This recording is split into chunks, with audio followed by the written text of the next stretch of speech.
Whew, that's enough work for now. Let's get some food. Hey there, beef. I'll take the usual. Thanks. Busy place today. Yeah. Hey, Iskell. How's it going?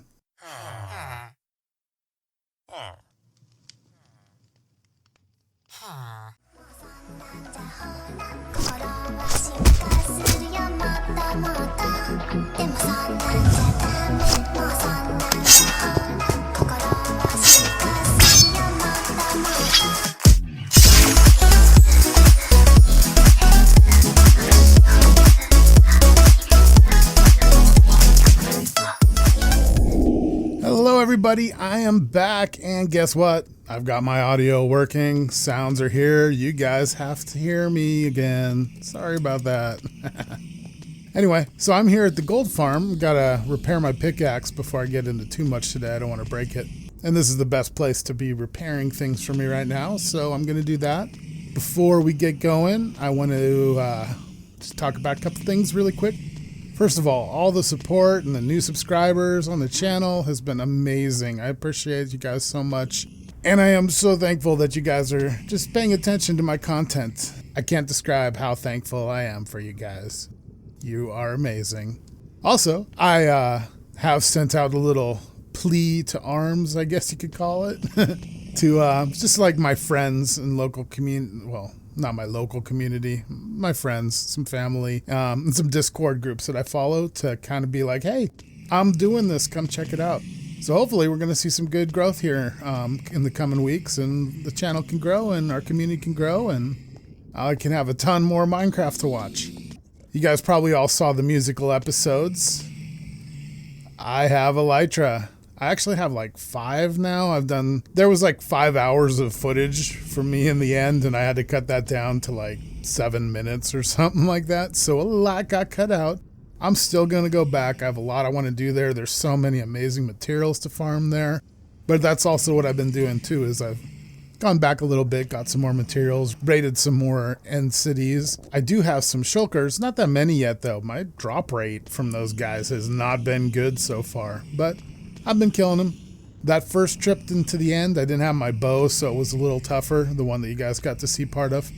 And if anybody was wondering, I got out of there with by putting all the stuff I'd gathered into the ender chest and killing myself. So all the stuff was safe, and I reappeared back at home, and all was good, and it was just one more death for me. But let's get into this, shall we? I better get up there and heal my pickaxe. There we see the farm. This thing has been amazing. I have gotten so much gold and experience and just other loot from the piglin barter and been able to enchant extra things, and it's been nice. This thing produces very well. All right. Look at that. I don't have an arrow. I came so prepared. All right, let me do this. Maybe a little bit of that. Awesome. Okay, let me do this. See, these are all the shulkers I got. Got some with a little bit of loot in them. Stuff I might need. And the rest are empty at the moment. Glass. Here we go. 1 arrow back in action. Let me get my ender chest.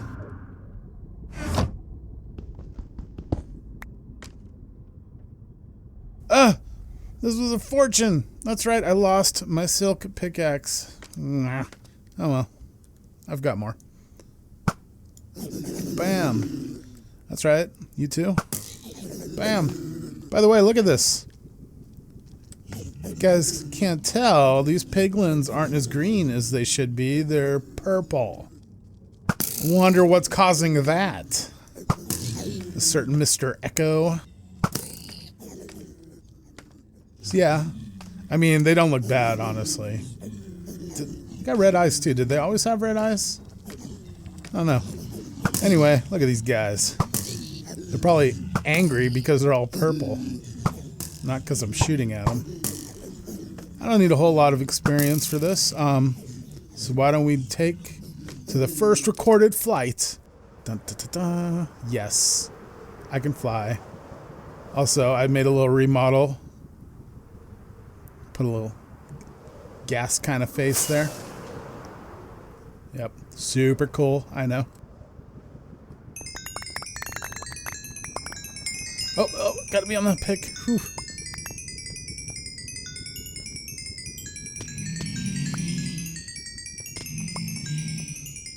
You guys are still coming for me?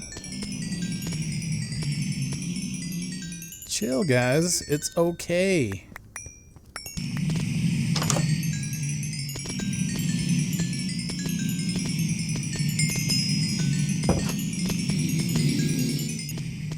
Okay, fully repaired and a bunch of extra levels on top of that.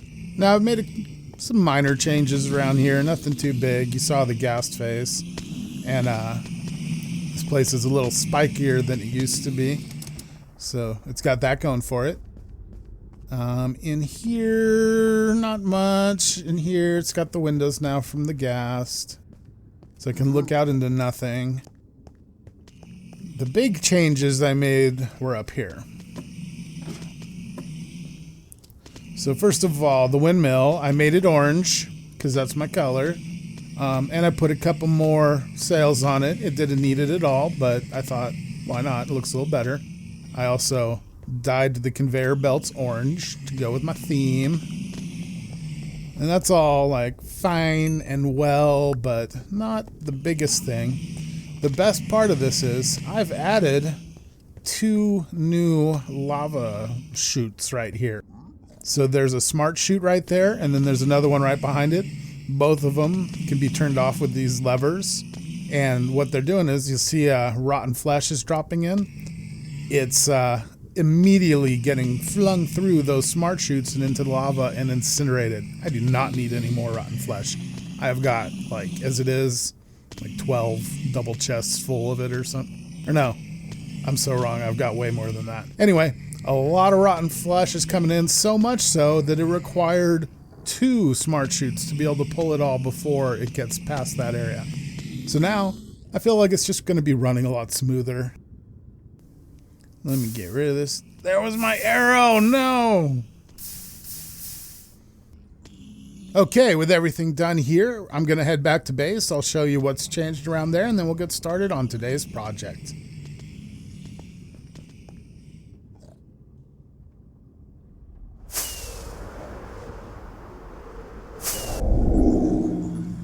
Sheesh.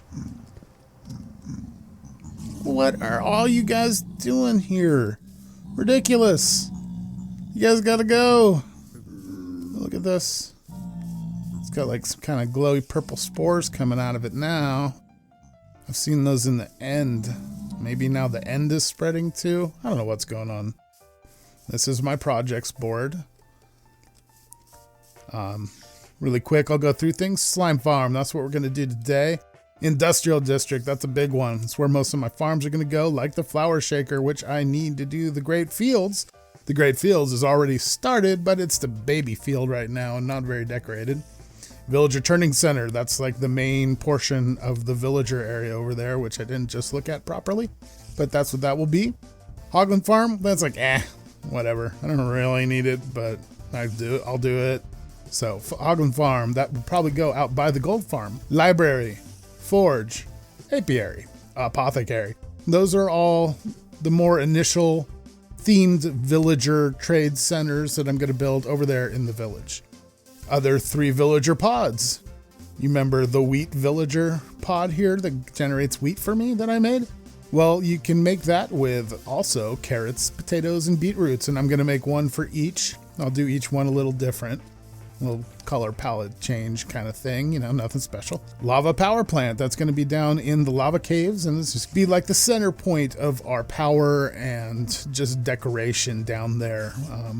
It still feels so empty down there. I got so many great plans for it, but there's so much to do. And no time to do it. There's time. It's just, you know, being a YouTuber now, I feel like I can't ever play Minecraft. Because if I play, I need to record it, but then I need to make a video. Then if I record too much, I gotta make too many videos and it gets way backed up. So learning that balance has been probably one of the toughest things on me, is because I just want to play, but I can't. Anyway, though, I am still loving it. I couldn't be happier, and I don't see changing this at all, ever. So next we have get more of these Elder Lanterns, right? Because who doesn't want more Elder Lanterns? But these are Elder Lanterns. So yeah, I want to get more of those at some point. Okay. Farm elytras and shulkers. Really, I think I kind of already have enough. Maybe more shulkers will help, but you can never really have enough, right? So I don't mind getting more of those. And plus, it's an excuse to see the end. Stop the corruption. Yes. Like these guys turning purple and this and creepers and all the purple stuff that's happening that I don't really know what that's about, but Mr. Echo seems to be the cause of it. So stopping the corruption, I have no idea what that means, but I thought I'd put it here. And finally, as I do these and complete the things like we're going to do the slime farm today, if I get done, I'll take that off and I'll replace it with something else that I want to do. So hopefully I can keep the board populated throughout the series. Some of you guys may have seen my Minecraft relaxation video. It was a short little thing. Yeah, and in you could kind of see the pond here. It's changed up a little bit. I used some of the decorations from the end and made it look a little nicer, I think. We got these cool bubble corals from the end. We've got some fish from the end. There they are. Here we have a little custom tree I made. It's a small thing, nothing special. I gotta stop saying nothing special. If nothing else, it annoys me hearing it so much in my videos. But yeah, this is nothing special. It's got these lights from plants from the end that kind of light up the area so I can reduce torch spam. By the way, did you guys hear about the 118 snapshot thing, the experimental whatever? Mob spawning has been reduced to 0 light level, so the mobs will only spawn at light level 0. That means lighting will go twice as far pretty much, and that's just amazing. Greatest thing to ever happen to Minecraft. Back to it, this tree here is all custom and small and shroomy, and just got some design stuff I like to do. I like to hide spider webs up in the leaves a little bit. I almost call them bushes. Stepping out here, I'm seeing something I'm not liking. What is this? Not the wheat, those purple spires or whatever. This is the beginning to the great wheat field. I have a lot of things I want to do in it. Just little hidden secrets all over and stuff like that. Paths, whatever. But it requires a ton of wheat. I made a little scarecrow here. He's holding skelly skulls because, you know, why not? I've done a good amount here so far, but like I was saying, this is the baby wheat field. This is tiny compared to what's going to happen. Up here, we have corruption.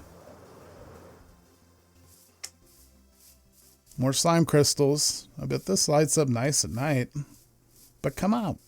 What am I supposed to do with this?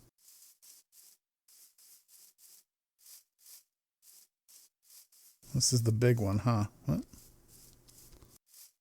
We do some kind of ritual here to bring these things up. Interesting. There's more? Come on.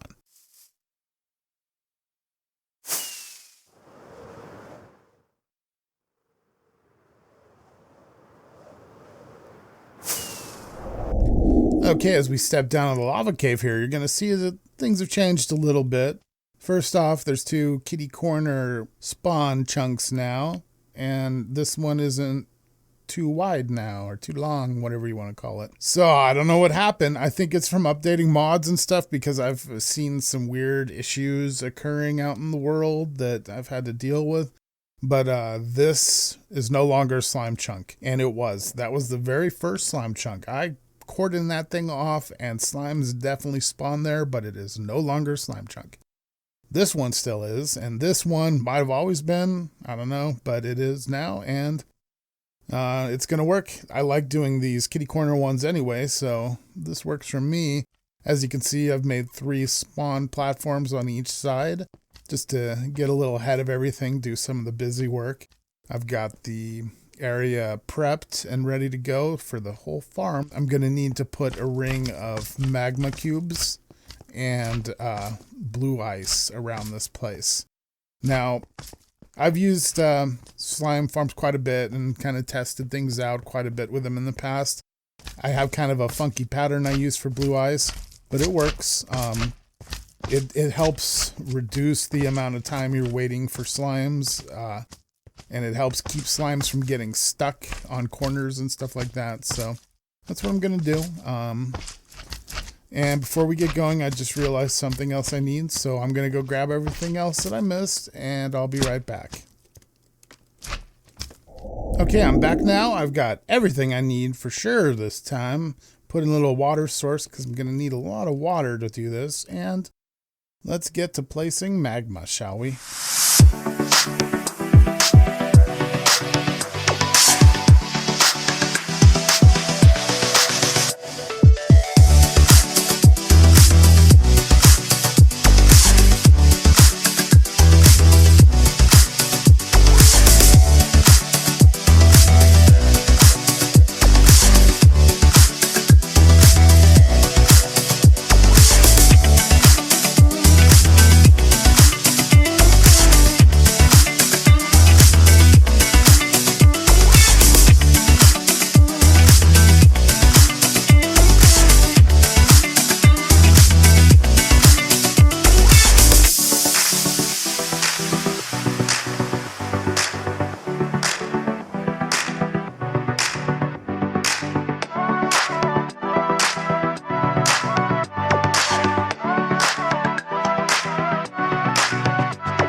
Now the next step is to add some trapdoors. They can be any kind of trapdoor, doesn't really matter. I just went with crimson because it kind of looks on theme here. And you want to put them right there and do the same on the opposite side. Okay, next step, I'm going to start filling in the water. Let's get that done and then we'll move on.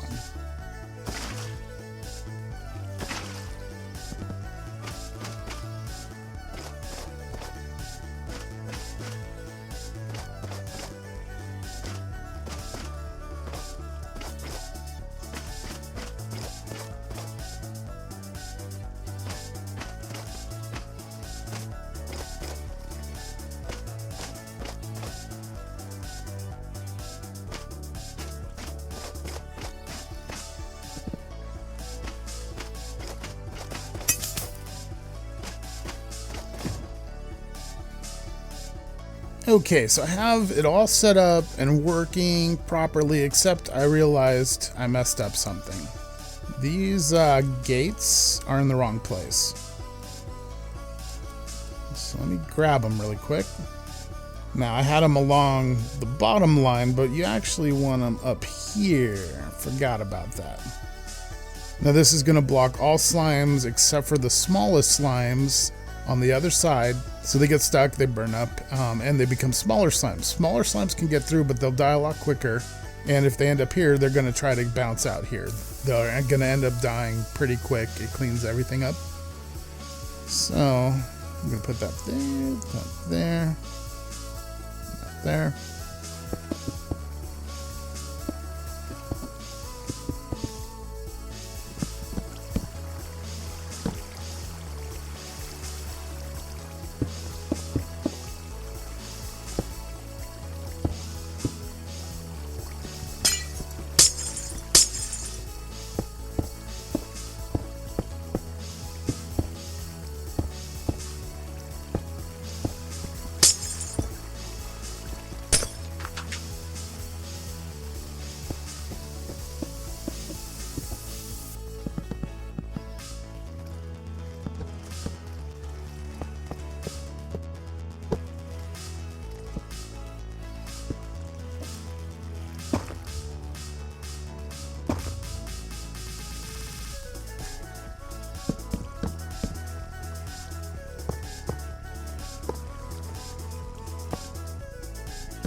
And with that, it looks like the farm is for the most part done. I did a little rearranging of things because the stairs obviously weren't going to work anymore, so got to build some new grand stairs here.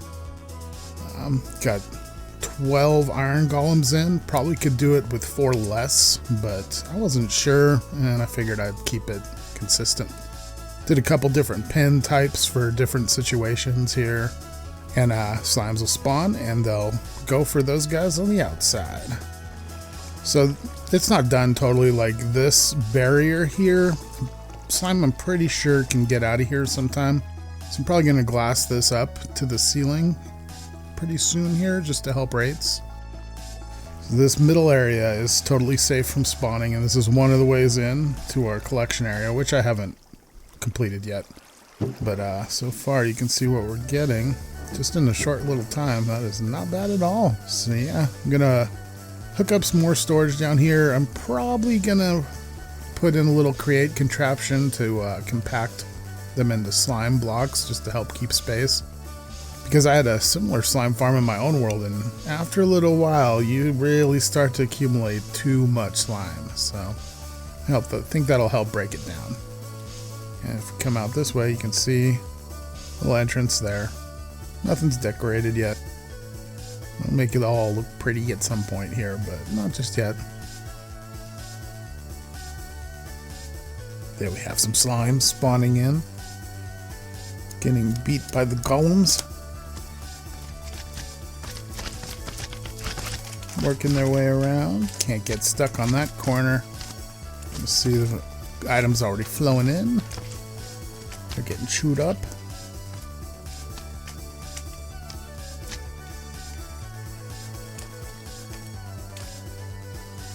Perfect. No problem.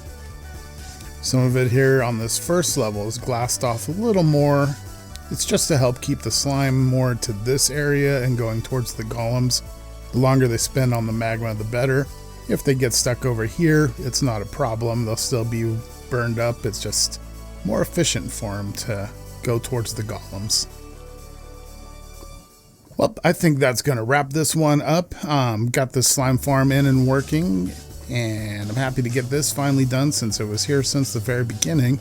Next time I'm going to continue on with the board. If anybody has anything they want me to work on specifically, please let me know in the comments. Otherwise, have a great day. Thanks for watching, and I'll see you guys next time.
Hello, everybody, and welcome back. It is so good to be here. I'm so happy to be back. I've had some problems at my home with our well going out. The pump went out, and it's a heat wave, and it's been really rough here. We've had to go for about a week without any water, and we cool our house with water, so hasn't been good. But the pump just got installed. We have water, and the first thing I did was come to start recording because I've been going nuts not being able to record for you guys. So I'm sitting down here at our slime farm, and you can see it looks a little different. It's gotten the Midori and Myolite makeover. The Midori is the green blocks you see in the center there, and the Myolite is the purple/blue blocks you see around the sides. The Myolite seems to change tint depending on, I guess, chunks or something. But you can see it's purplish pinkish over here. Gets a little darker over there, and then right there it's like dark blue. You can see I've encased this slime farm with glass so nothing can get in or out. I've done a couple little modifications and the thing's running perfectly now. So much so that Impulse showed up. He seems pretty stoked about it. He even got some slime there that he's hanging on to. Tango came with him, but Tango's got a little tired, so he pulled out a pillow and kind of resting, waiting for Impulse to get over my great design here. Coming down here, the collection area, I fixed it up. It's got a nice vibe coming in here now. I really like the feel, and it's nice and open for being so small. All the slime balls come in from either side here, and they go into this barrel, which the chutes drop it down into here, and it gets compacted into slime blocks. And there's what we got. Plus, I've taken a stack out and used just for decoration around the place. And I got some extra storage here in case I ever start overflowing, but it's going to be a while before that happens. Here you can see we have a rope. This is a Quark rope. Really nice. It's like a ladder, but different. You can see my little slime faces I've done there. I mean, I've done some decoration, but definitely could use some more. And I'm sure I'll still decorate. You can see there's a composter there and a composter there. I put composters on these hoppers just to help save on lag. If you don't know how that works, the composter only has one inventory slot. So the hoppers, when they look above them, they see one inventory slot to check and they move on. If there was, say, a chest above, it would have to check every single slot. If there's nothing above, it's apparently worse than having a single inventory slot.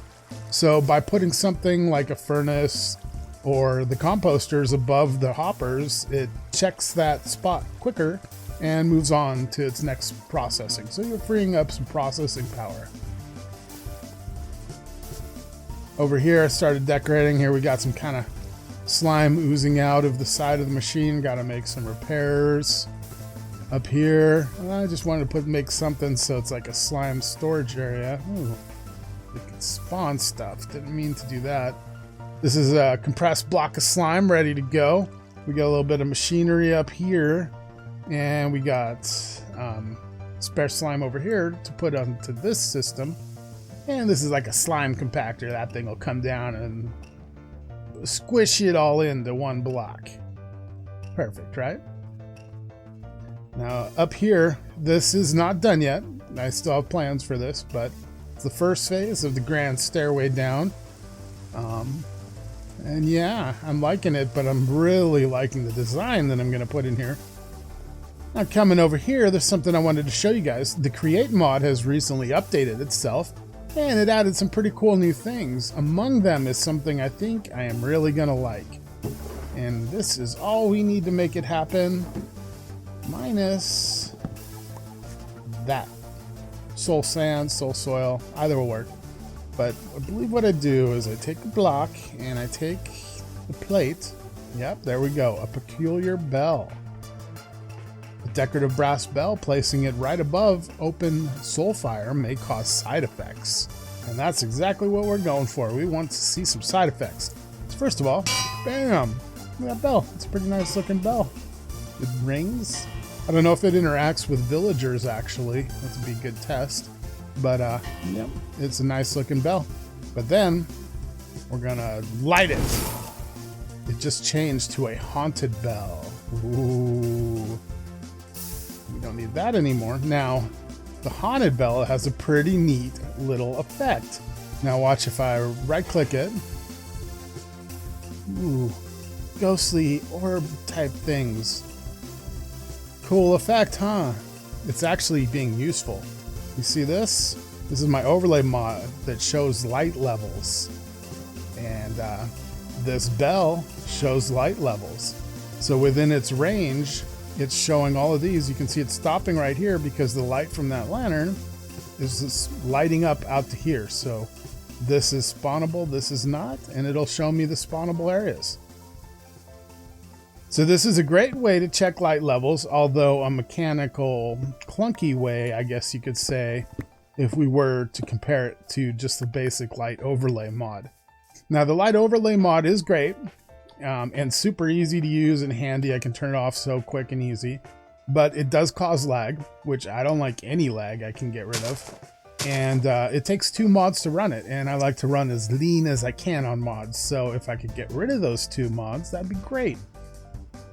And I can do it with this haunted bell, a cursed bell haunted by lost souls of the nether. When held or rang, highlights nearby light spots, lightless spots even, on which hostile mobs can spawn.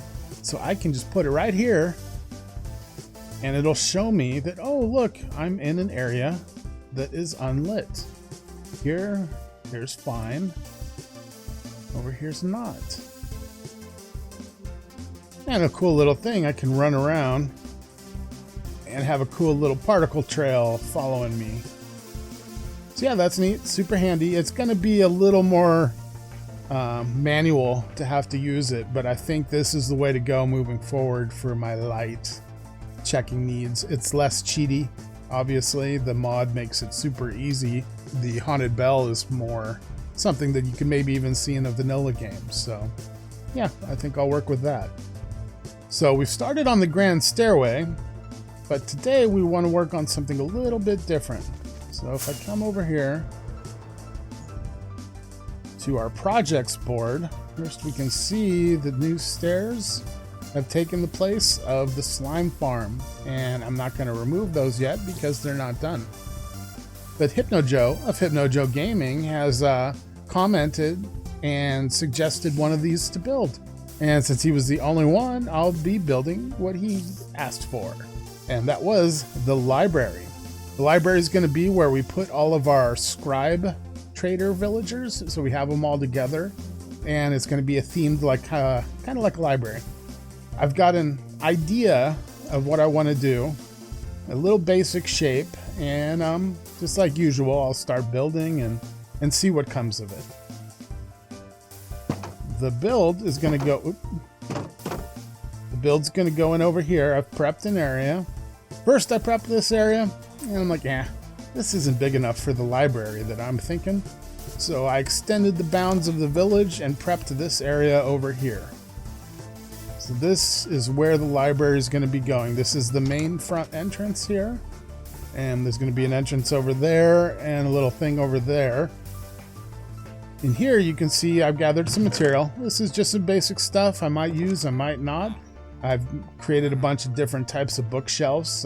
Looking forward to using some different bookshelves. And just some different things that I might need. I'm sure I'm going to need a lot more than just that, but for the time being, this is our supply chest.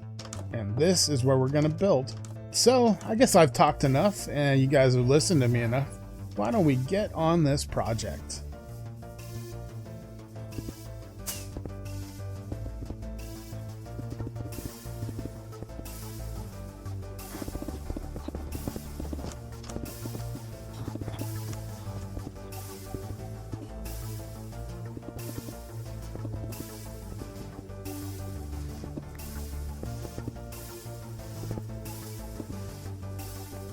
Okay, I've laid out a basic foundation here. This is going to be a basement area. If I have one, I probably will, just to utilize the space.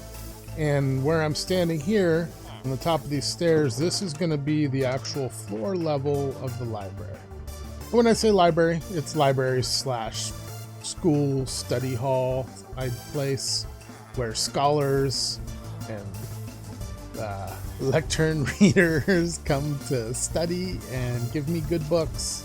If this is our foundation, we need to now fill it out completely since it's not quite high enough.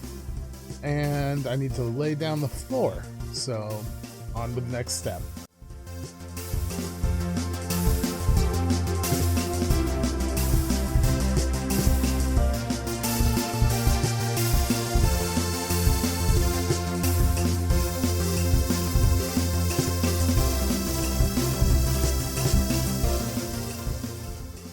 Okay, I've built up the floor and I've put out a basic little structure design now.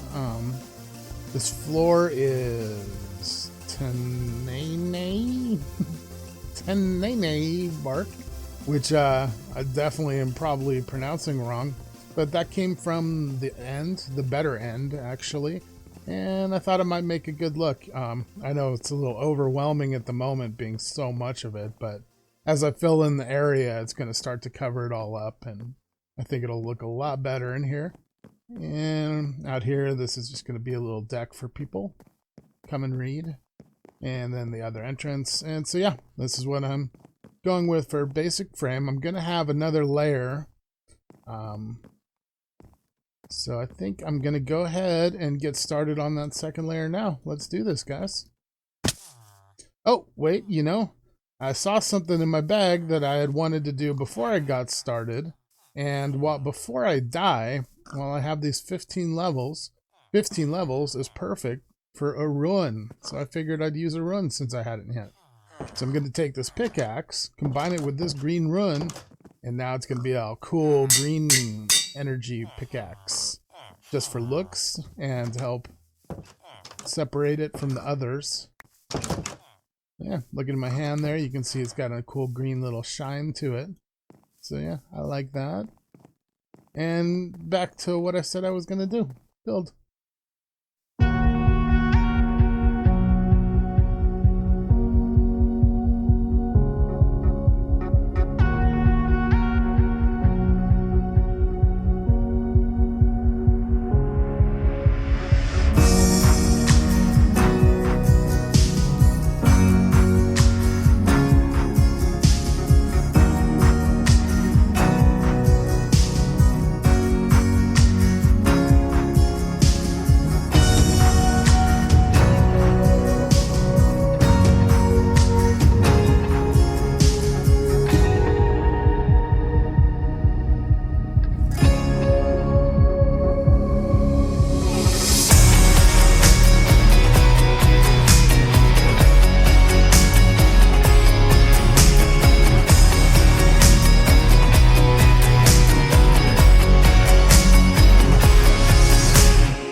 And here is the new library build.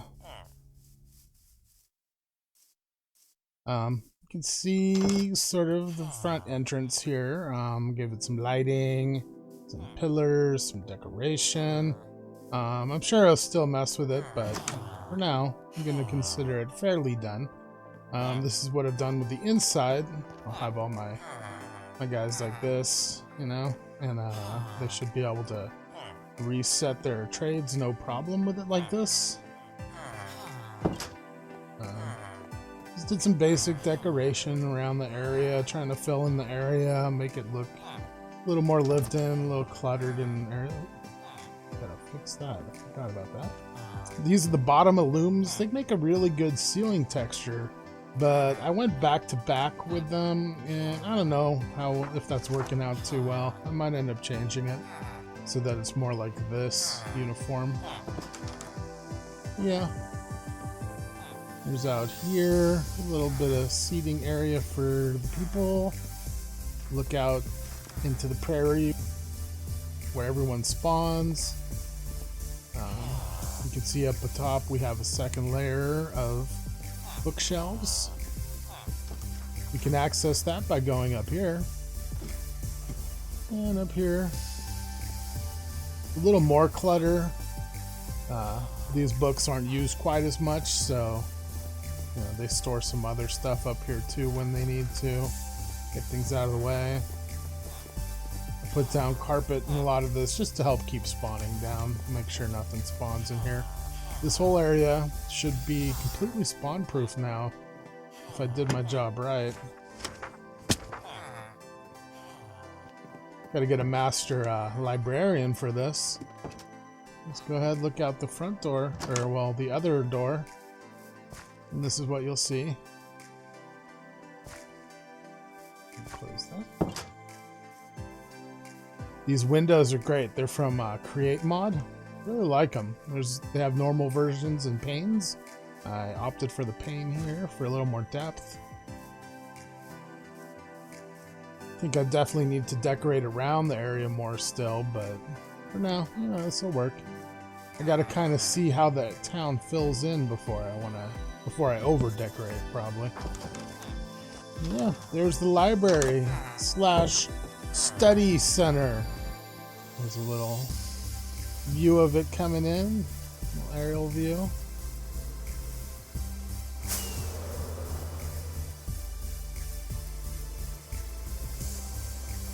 Tried to decorate the sides. They're a little bare.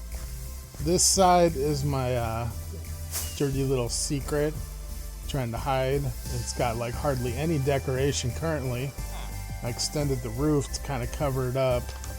But yeah, this side's really bare. I'll do something about that. For now, it's got a little overhang so that the villagers have a little protection going through there. And yep, I'm gonna call this baby done for now. Well, everybody, I appreciate you coming back, and thanks for sticking with me if you did through this absence. It's been like a week since I had my last video out at this point, so I got to get this thing rushed out, hopefully ASAP. So that's it for now. Thank you guys for watching. Take it easy, and I'll see you next time. Second try. Hey there, buddy. Brought you some gold. I know you've been asking for it, so there you go. Whatever you got for me, that's fine.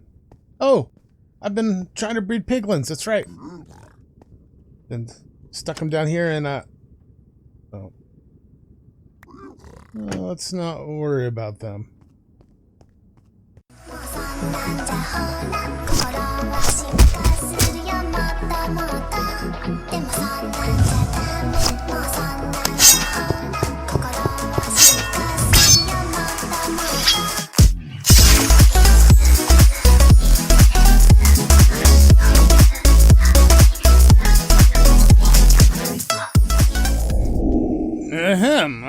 Yeah, so I'm back here at the gold farm, just passing through. Wasn't really, never mind about that over there. Wasn't really going to do anything here. I'm more interested in what's on the other side of this portal. So we're going to go through there and work on a little bit of our project for the day, which is going to be a more larger, more encompassing project. For anyone who remembers, this is where my industrial district's going to be. I haven't finished the area yet. I've only just prepped it, so it's just a pretty blank space out there with some general flattening and terraforming happening. Today we should put in our first farm and get a little bit of that industrial district structure going. One other thing before we get started, I wanted to send a shout out to Diamond MC. He's amazing. He did this really cool fan art for me and it came out really great, and he made a video of it, so I will link the video in the description below. Please check him out and send him some love. For now, let's get going.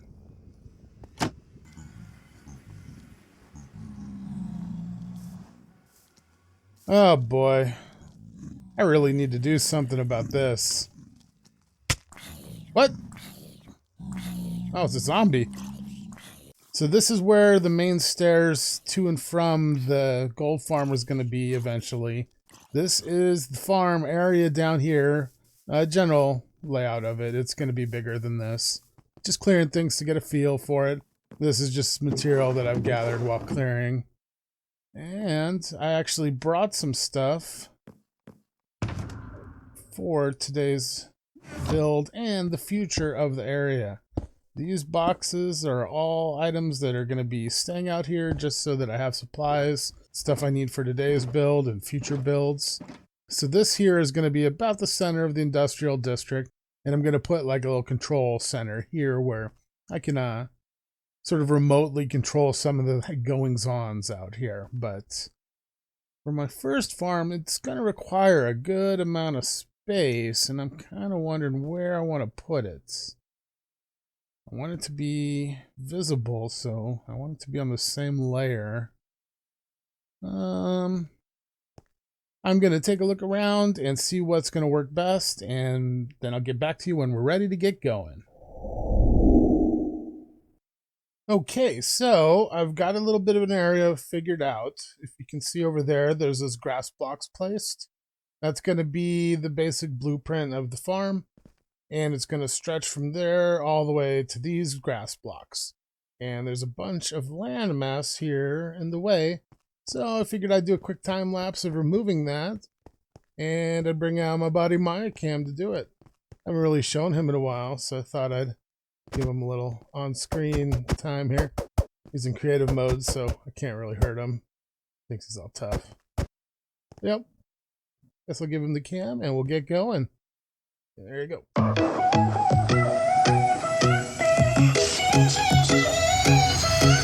Taking one more breath beside you, so I could find strength to divide us.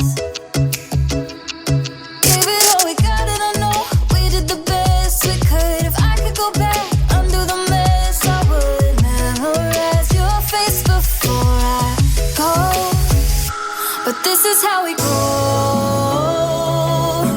Gotta give it up, sometimes let's go.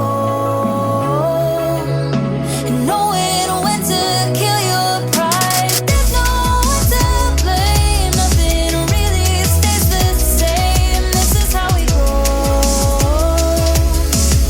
Sometimes we hold on to let go.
Nothing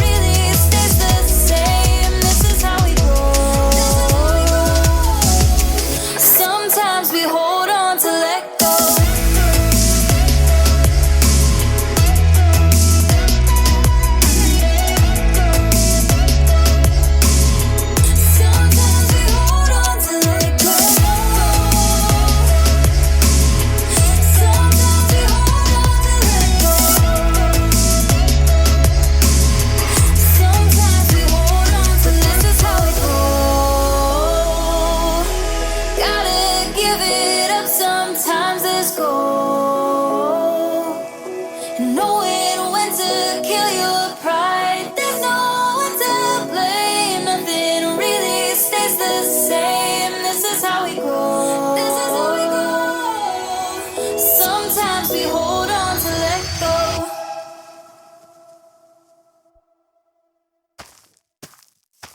I'm just here planting some seeds. I'm gonna mix it up a little bit, but not too much. If you hadn't noticed, this is gonna be a pumpkin farm mainly, with a watermelon or two thrown in here and there, just to even things out. And watermelons are kind of a little more of a pain for this farm, but this is one of my favorite farms, so I want to use them. Yeah, it's a decent size. It could be bigger, I know, but yeah, I think this will work.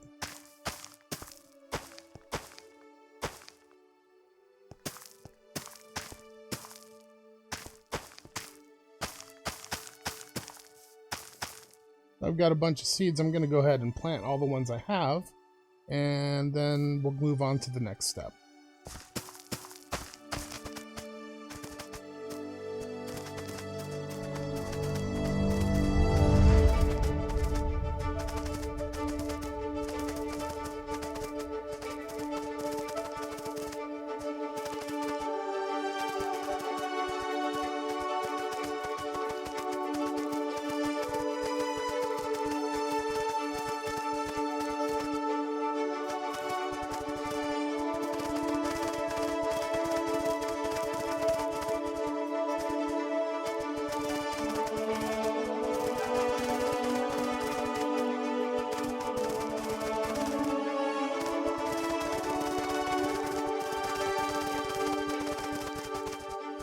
So this farm design I'm using is one of my favorite farm designs of all time, pretty much. It's an Mango design, makes some great stuff, and I'll link the video to the farm in the description below. But let's see how well I can do this off of memory. So first of all, I know we need a hopper line, so that's gonna go right here.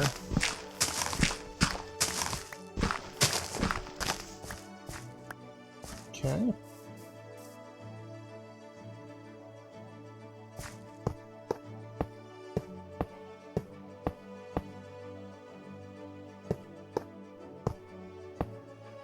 And then we're going to put some rails on every other one, just like so.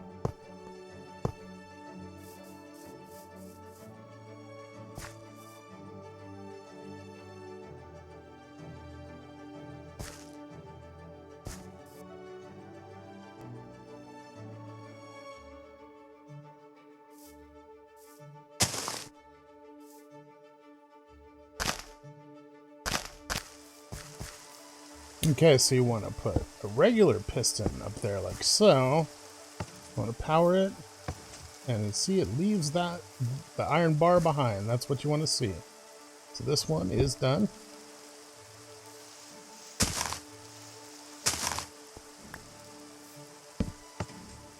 And that one.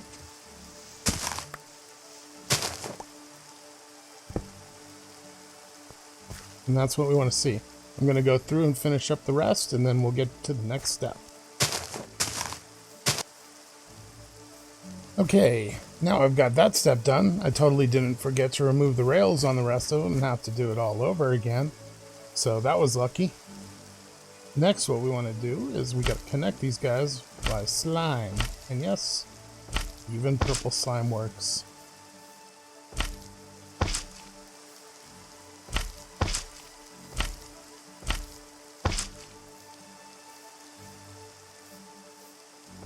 Like so. But you want to have one there, one there. All right, next I want observers, not like that. So you want to place an observer like that, and then you want to do one like that. And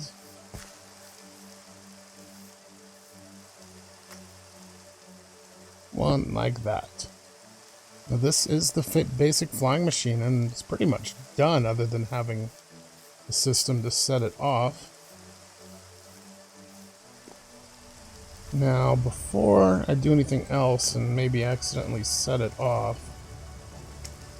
I need to set up the return station so that it comes back to me if anything bad happens. If I remember right, gotta be on this line. What is that? 2 blocks up. So let's go down here.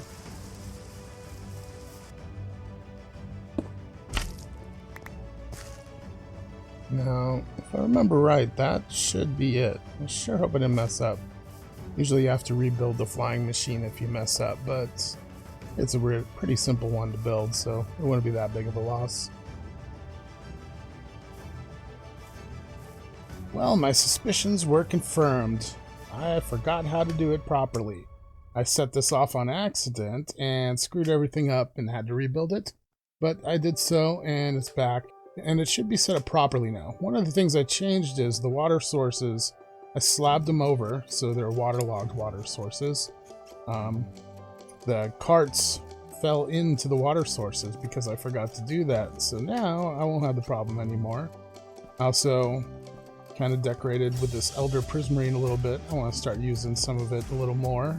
And once I run out, it gives me an excuse to go get more of those Elder Prismarine lanterns. But yeah.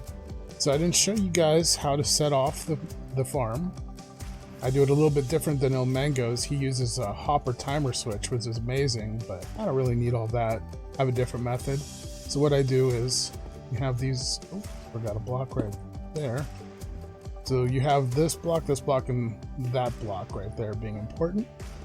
You need to somehow power this piston, sticky piston, to push that observer forward so that it powers that block, which in turn powers this piston and sets the machine off. So we're going to go for the maiden voyage here of the working farm. I say working in big hopes that it is working. And yeah, let's see if this works. Right here, got the button. Amazing, right? Perfect. Perfection. I have no idea what's wrong. That should have worked. Aha! I think I found the culprit. This slime block here is sticking to this block, which won't let him move. That wasn't supposed to be there. Let's try this again. Please work. Oh wait, I should put this block back. Please work. Yes! It's off. It's gathering pumpkins and melons. Hopper picks them all up.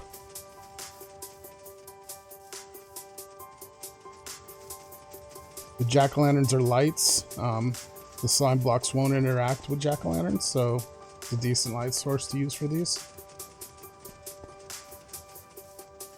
It's gonna hit that return station and should go back, please.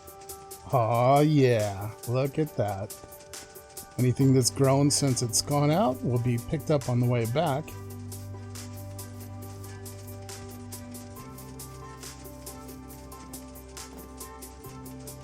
I'll put a fence up on this side so the pumpkins can't grow in this direction.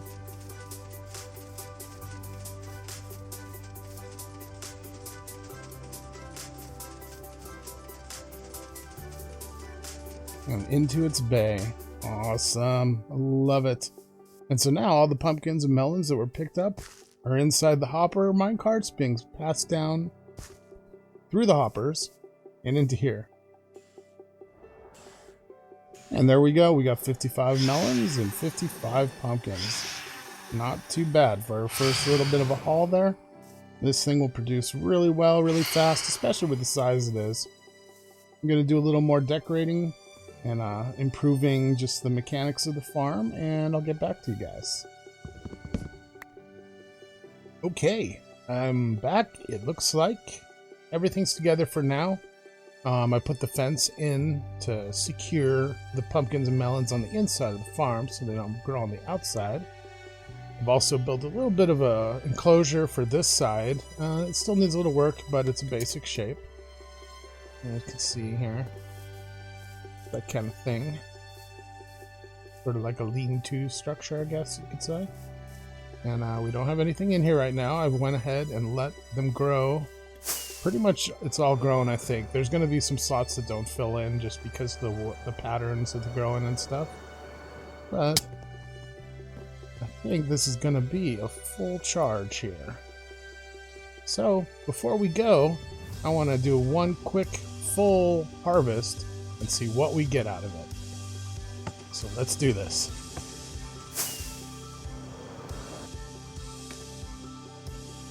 Look at that thing go. A masterpiece.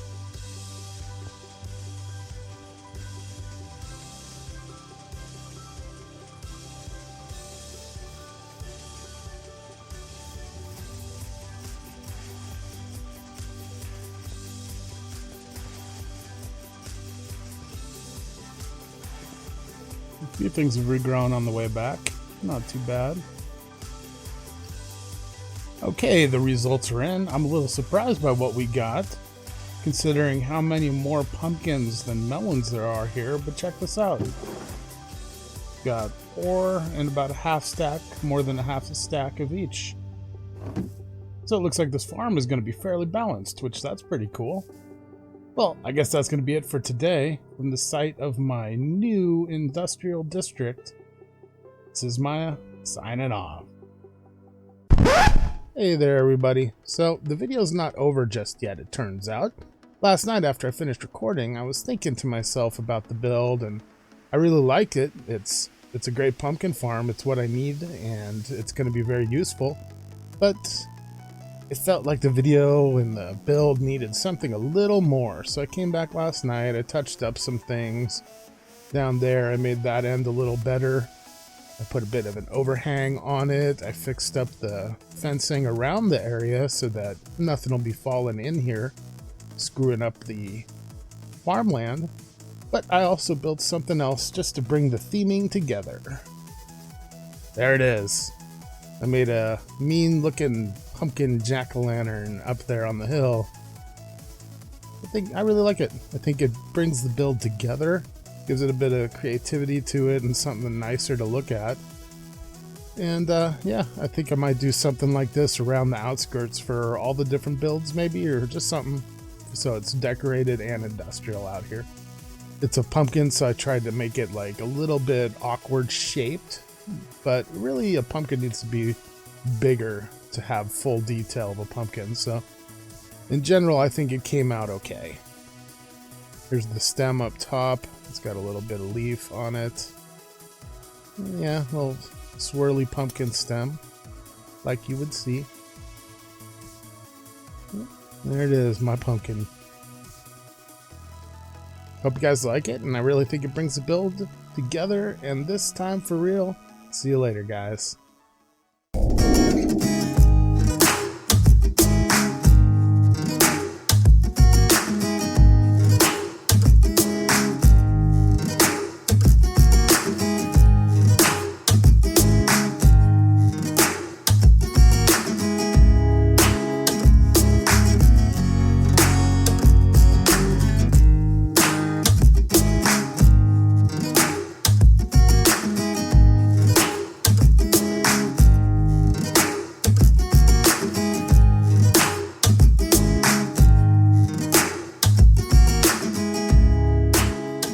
Hello there, everybody. Welcome back. It's Maya again, and I'm here at my industrial district, the pumpkin farm that I built last episode.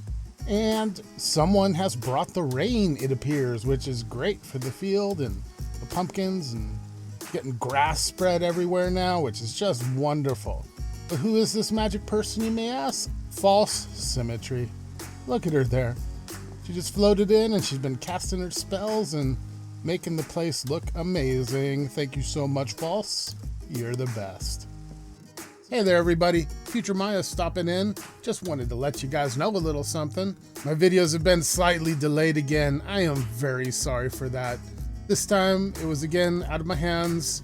You see, earlier in the week, a fire broke out really close to my house, and within a couple hours, we had to emergency evacuate. As we were leaving, you could tell the fire was very close to us. It was within a mile from us, and we were uphill from it, so we had to get out of there fast. The fire's pretty bad, and we ended up having to evacuate for days, and a lot of people lost their homes, unfortunately, but we were lucky and we were saved.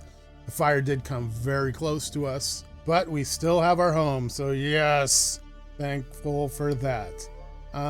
But yeah, that's why videos have been a little bit delayed. I wanted to keep you guys up to date with what's going on. I don't intend to miss these little gaps, but unfortunately, life keeps getting in the way at the moment. So I am currently editing the video and getting back at it now, and hopefully I'll have it out today or tomorrow, and we'll be back on track. Appreciate you guys for all the support you've given, and yeah, if you're a new viewer, you wouldn't mind liking and maybe even subscribing or whatever, you know, that kind of thing. If you do that kind of thing and you're into it, I wouldn't mind. So anyway, I don't want to be that guy. Let's get back to the video. Thanks for being there, guys.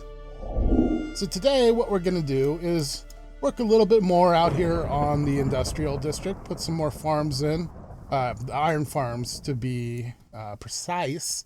You can see here I changed the ground a little bit. I had slabs here before that were this elder prismarine, but then I came across the not tough, that's a wrong version, came across turf, which is a little hard to get, but I've gotten a bunch of it together and I slabbed up this area with grass looking block that's turf. That's what this is.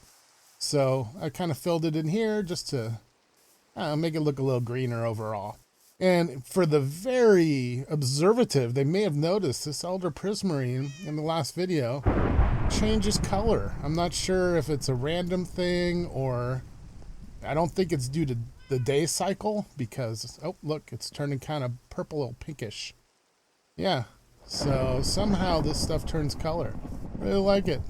I like it. I actually kind of prefer it, this darker color that it gets. A bunch of these extra quark blocks seem to have some pretty cool separate properties that they don't talk about. You little girl. This right here is a light that will come on if storage for the pumpkin farm is full. It's really handy to have so that we don't have entities in the form of items piling up. Down here you'll see I put in a quick little storage.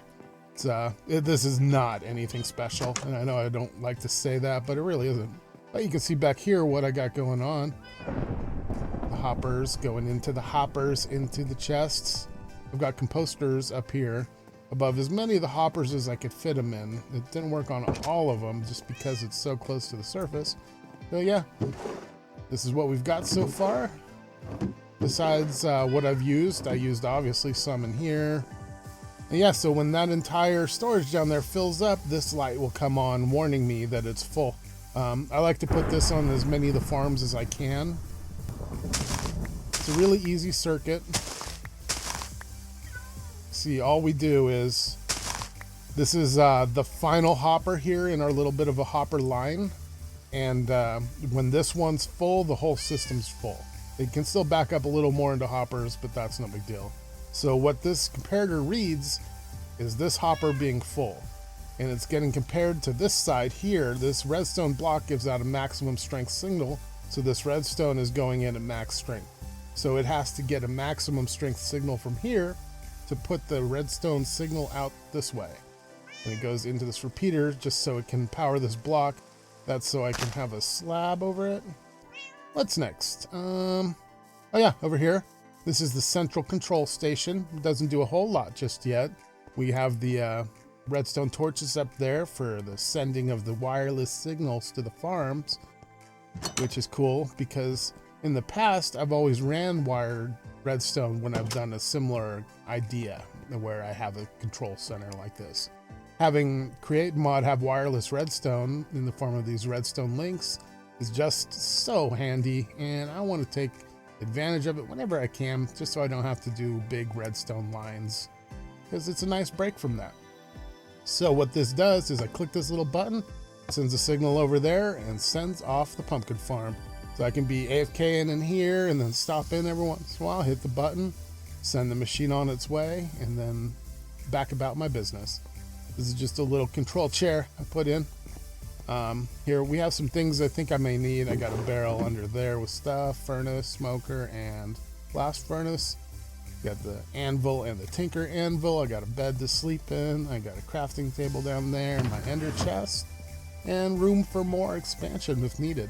Right here, this is a lodestone, which I attached a compass to and have stored in my ender chest just in case, because this place, I don't really know where it is.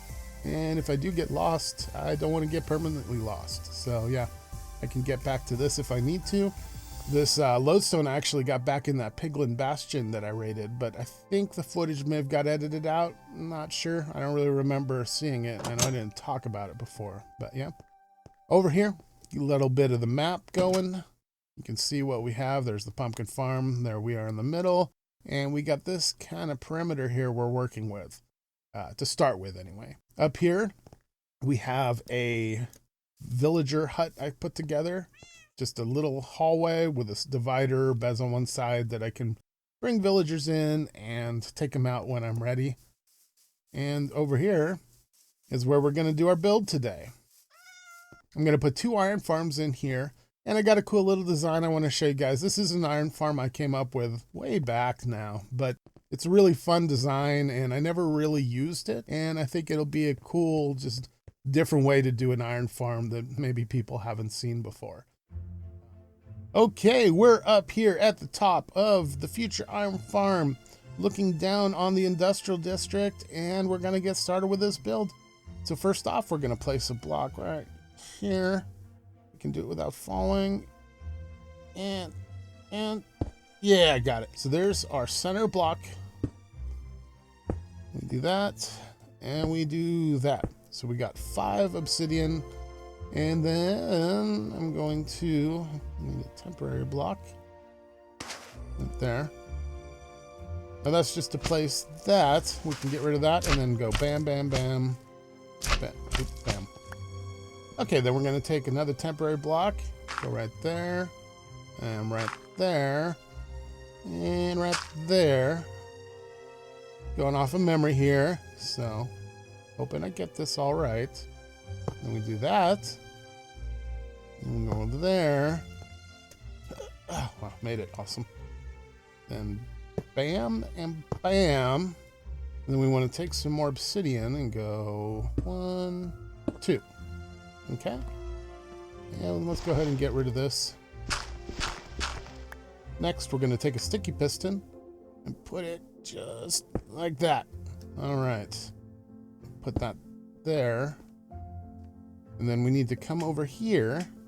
Let's get some more temporary blocks just to make this easy. I'm going to go bam, bam, and bam. And then put our connector block over here. Let's go ahead and get rid of these. Like so. Then tripwire hook and string. And we want to string up this whole row.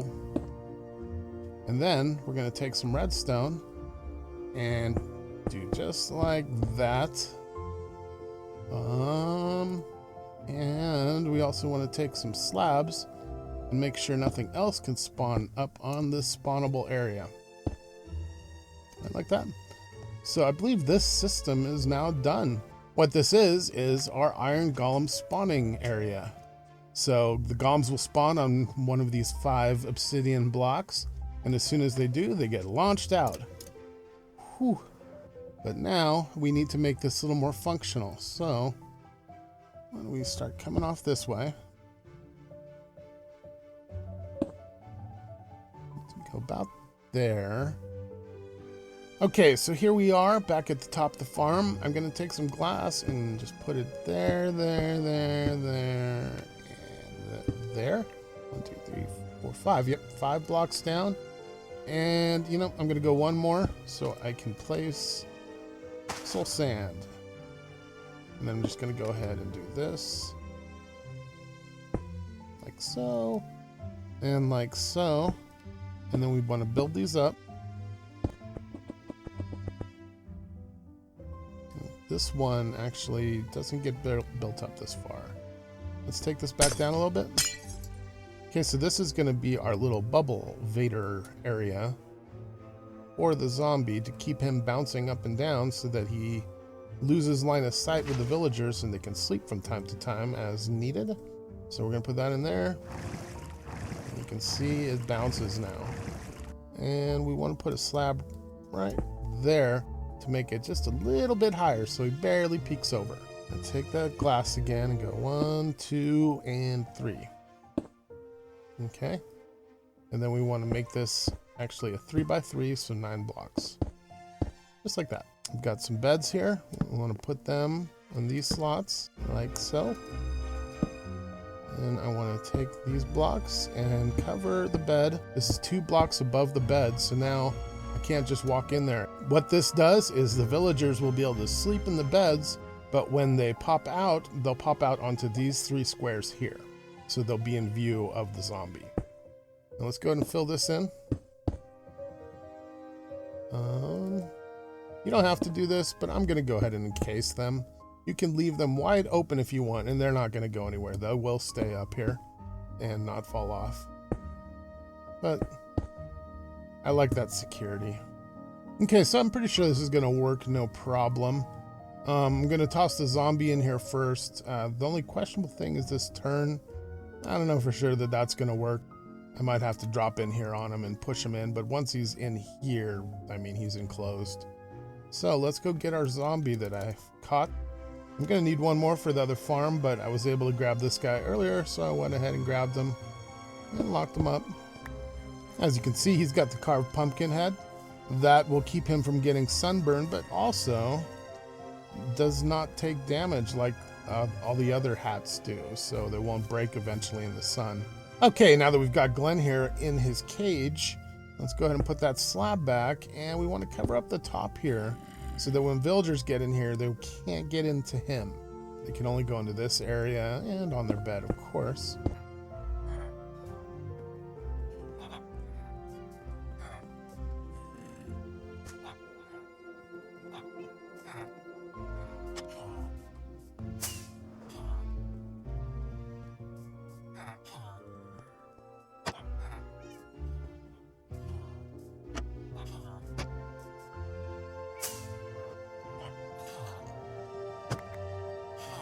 Okay, we've got our 3 little villagers in here now, and I gotta say, even with the emerald block to help move these guys, it's still quite a pain. They just don't like to do what you want them to. If I could just pick them up and toss them where I need them. So I have this dirt block right here that's blocking the view so that the zombie isn't scaring them, so they don't care right now about him. I'm gonna leave it like that, because once I break that, golems should start spawning here. That would be great, except there's no collection area, so they're just gonna start piling up down there. Okay, so the template I had laid out down here wasn't quite right. It wasn't big enough to fit everything for the distance that these 2 farms are gonna be apart. So I had to rethink things, and I have to go with 2 separate burners. That's fine, no big deal. I can still funnel them into the same storage, so that'll be nice. So this is the idea of the template I laid out. I go 1, 2, 3, 4, and a 5. Like that. Let's get rid of these cornerstone blocks. I want to replace them with gold. I also want to do this, make it a double layer on almost every one of them.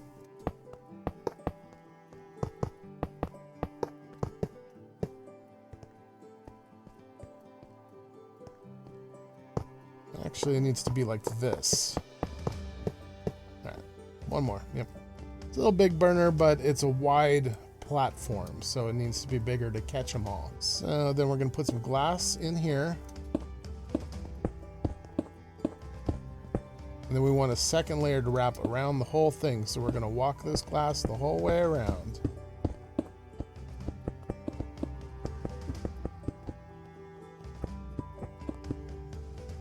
Next, we're going to need water to push the items, so we want to pull up this layer right here. And then right here, we want to drop down 1 and in 1. And then let's go ahead, since we're here, put a barrel in there. And then a hopper right there. And next, I want to go ahead and take a water source and put it right there. Yep, and that'll be our collector. We're also going to need signs.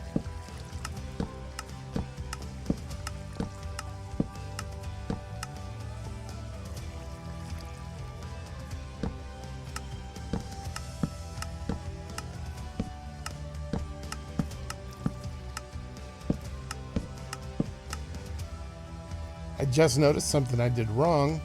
This layer of glass panes is too far forward. We need to move it back one notch. And then we're going to put it back right here.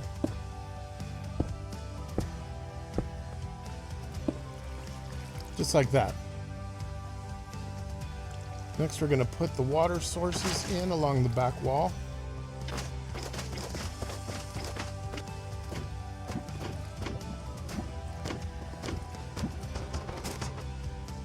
Okay, I'm going to set the farm off. It's officially open for business. Hey, you can keep it. So while I'm up here, I want to show you guys something important. There was a step I missed when I made the initial system right here. I put the string going across from the tripwire to the tripwire, not on these blocks. See, golems can spawn on top of slime blocks, and I forgot about that. And the way I managed to clean that up and still look nice and clean, I guess you could say, is to put string down on these also. So each one of these slime blocks has a string on top of it. You know, he doesn't seem to be seeing the side villagers. That is not okay. So I'm going to go ahead and put some more glass in. Like that. Like that. And get, do this again. Yeah, there we go. And let's break that and put the glass in. Now, you should be able to see them no matter which bed they're in. And the slabs will keep them from getting close enough to get hit.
Well, here we are. The 2 iron farms are in and they're producing, and the cookers are done, and it's all good.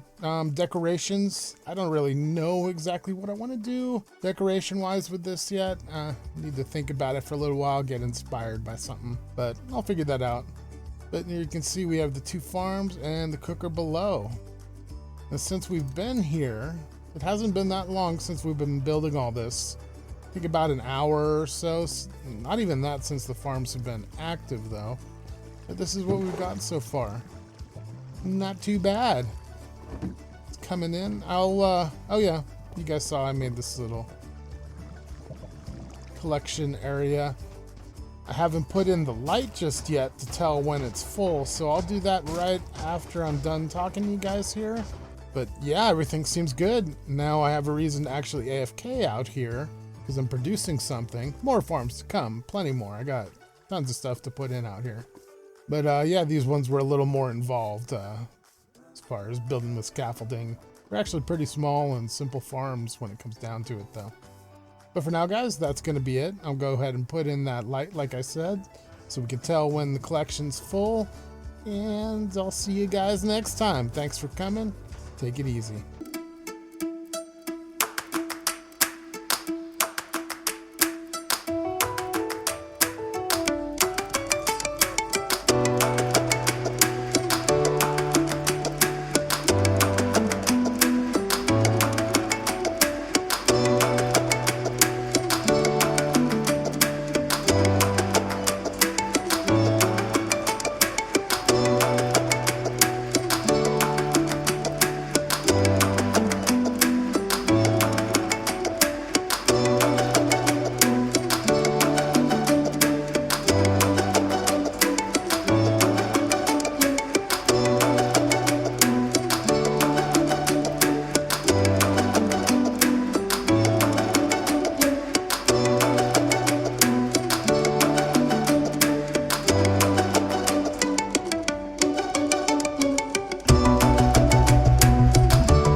Hello there everybody, Maya from MyQuest here. I'm back again, and as you just saw in the little bit of a time lapse, we put this little flower shaker together. Oh, look at the iron golems burning off over there.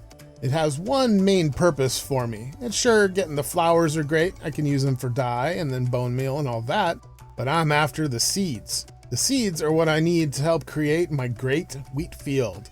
Right now it's still just a baby wheat field, and I've put probably a double chest worth of seeds into it, so I'm gonna need quite a bit more, and this is my master plan to come up with that needed seed.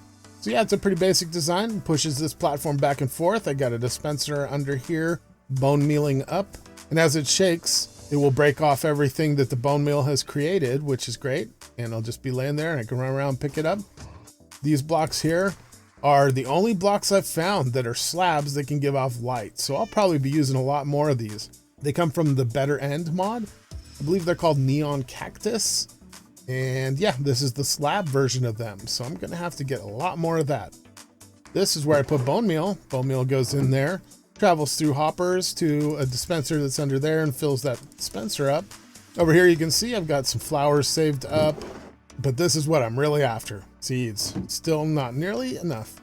This here is a little contraption I like to build wherever bone meal might be able to be created at a farm. It's always nice. You put your bone mealable items in here, compostable items, I guess I should say. They go into the hopper, goes into the composter, eventually into the hopper, and into the barrel. Now you may be wondering, how do I have so much bone meal? Right? It's not from the shaker, it's not from this farm, it's actually from the bones from my mob farm back at base. That mob farm has been extremely productive. Okay, and before we get started with today's build, I wanted to show you guys just a little something I did. So as you remember, we have two iron farms. I call them the double iron ejectors, or die for short. One of the farms I decided to strip down to pretty much its bare bone state. So this uses as little material as possible. This hasn't changed much at all, but this has. I've taken everything down. I took off the sides. You can see they're still here. They push each other around, but they never get pushed off. I've never seen that happen, and I'm gonna say it's not possible. Probably is, but yeah, so far so good. Really easy one to build. Look at that. Someone's trying to steal my iron farm.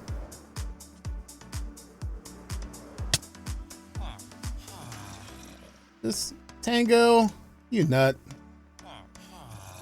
Well, we all know Tango's the king of iron farms, right? I guess he approves of my design if he's trying to steal it. It's like he slime blocked himself to it. It's hanging on and trying to Mary Poppins out of here. Huh. Well, keep trying. This thing isn't going anywhere, Tango. By the way, huge fan. You rock, bud. Okay. Okay, let's get started on that build, shall we? Okay, I've recovered from my death, and as you can see here, there's a little bit of a area set out. This is the footprint of the next farm we're going to build today. This is the material I should be needing. Hopefully nothing else than that, but I always seem to forget stuff. So there's probably stuff missing. Down here, this is going to be where I have the collection area, and then up above are going to be some farms. Not sure how many just yet, but I'm going to put cactus farms in here. I find myself needing the cactus space quite often. Besides needing the green dye, I actually really like the Midori blocks, and those are made from cactus paste. So I want to, just gather quite a bit of the cactus to have on hand whenever I need it, and this farm's going to help me do that. So I guess without any further ado, let's get to building. Oh yeah.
everybody, here it is. We've got a working quad cactus farm. There's 4 layers of cactus farming goodness. I don't know about my choice to use gold as a main building block on these. Yeah, I had to go back to the gold farm and pretty much clear myself out. I'm gonna have to do a lot of AFKing over there to recoup, especially if I want to build anything else out of gold out here. I don't know why I started using gold, just figured why not since I have the gold farm right there technically. But yeah, this is the farm. Again, I want to stress that this area is mainly industrial. I'll come back and decorate things later, but not really as I'm making the farm itself. The initial build out here is more about making sure things are working correctly, mobs won't be spawning, and yeah, we're collecting like we should be. Then as inspiration hits, of course, and I see fit, I'll throw in decoration as I come up with things. So down here, you can see this is our storage. These are tier 3 barrels. You can tell by the diamonds, so they have plenty of storage. That's equal to a double chest full of loot possible. As you can see over here, we've got over 100 already. Not too bad, 107. So this farm should be producing really well. Coming over here, this is the light to let me know if the storage is full. This thing's on, we got problems, and we gotta free up some storage. But this is a lot of storage. Should take quite a while to fill it up. Not the most spectacular of farms, a cactus farm, but hey, there it is. And the industrial district is starting to fill out. Last night, I was out here in the industrial district working on just some basic maintenance. And you can see I kind of overdid it a little bit. I cleared out some of that area over there, but I slabbed up the entire area. Yep, there is now turf slab everywhere, protecting me from spawns and saving me from having to light up everything. And it's just a nice, clean look, I think. Blank palette for the future farms to go in and not have to watch my back. While I was doing all that last night, I kept seeing something out of the corner of my eye. The cactus farm we had just built yesterday. And while it's doing its job, which is all I really want, it was kind of bugging me. It's just a big box, right? It's a gold box, sure, but it's a box. So I wanted to add a little more decoration to it. Not much just yet, but I changed up the look slightly so that I'm not as disappointed every time I see it. We'll still theme this a little more later. As for now, I'm pretty happy with the look. And if you wanted to see it, bam, there it is. Yeah, look at that. It's all bulked out. Got some nice nylium whatever pillar things. And yeah, it's like this the whole way around. Symmetrical except for, the doorway. And I kind of like it. The bulkier look is always better than pure flat, right? Really quick. That's what we've gathered so far since it's been here. Not too shabby. And I did change up a little bit of the pattern on the top. Not that it matters much, but if I'm putting down carpet to stop spawning up here, I might as well try to do something with it, right? And then see this thing down there? This contraption is super useful for me. It's for farming something that normally you wouldn't really want to farm, and I had never seen any kind of farm for it, so I just started tinkering around and made up my own little design, and this is it. You can see down here we got one of these things. Yep, and some of this action going on. Right? And then back here, got one of those babies. And a little bit of a collection area.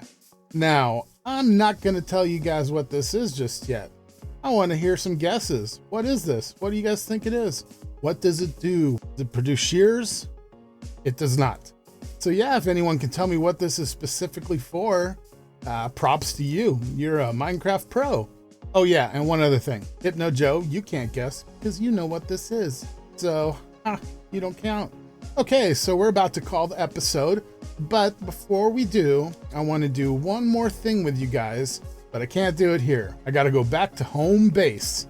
So let me head on over there and we can finish up.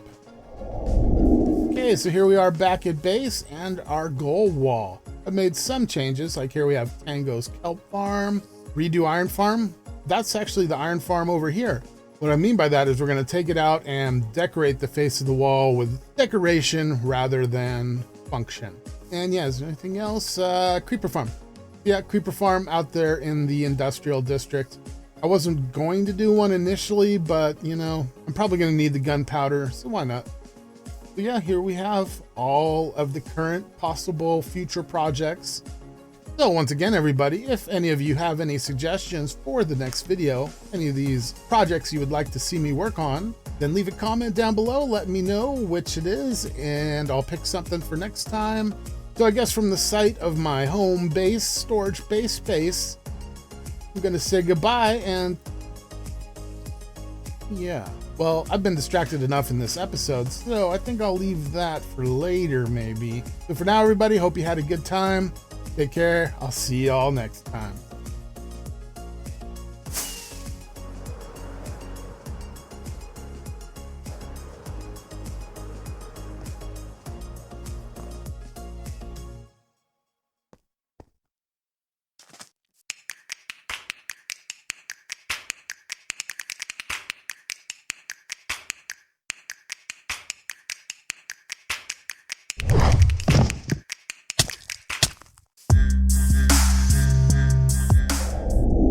Hello there, everybody. Meyer from MyQuest back again, and I'm standing here next to my mystery machine from the end of the last episode. Now, no one figured out what it is just yet, so I'm going to go ahead and spoil it right now so we can get into things. But before I do, look at this. We've got visitors.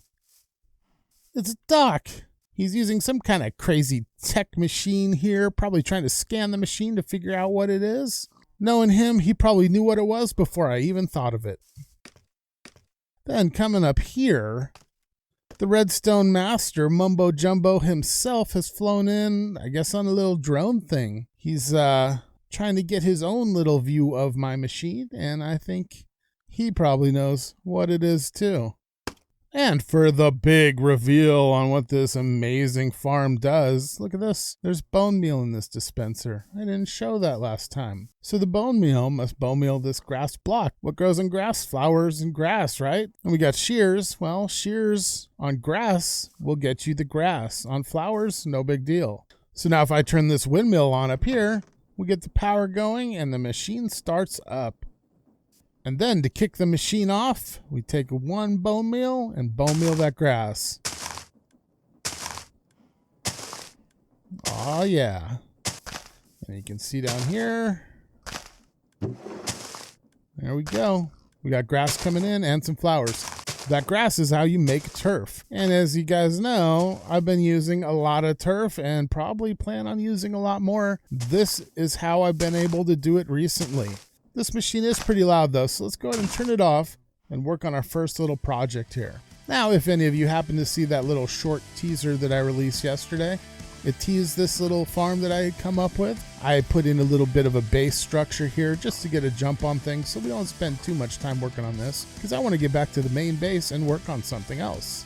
So anyway, this farm that we're about to build can handle cows, it can handle pigs, it can handle sheep and horses. We're going to start out with cow and sheep. Now, the real unique thing about this farm is it automatically feeds the animals so that they'll breed. Normally you have to do that manually, but thanks to Create, we can make that happen.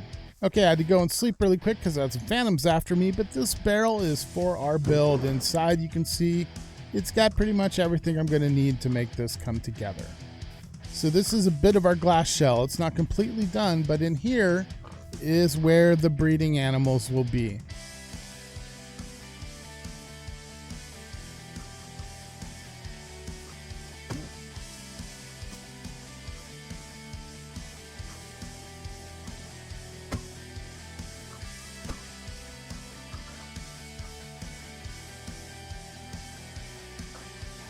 Okay, I am not going to talk about how long that took.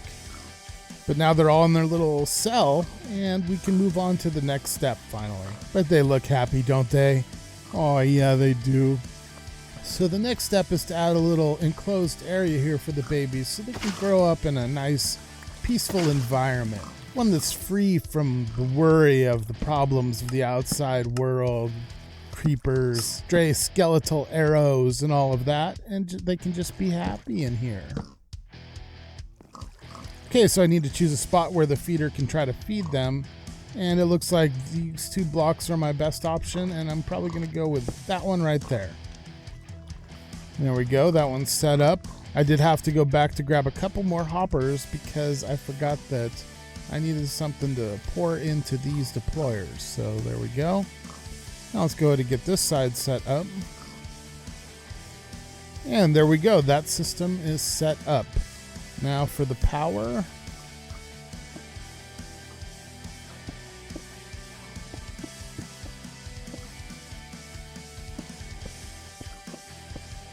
Well, I think from looking at this that I built the whole create contraption portion too high.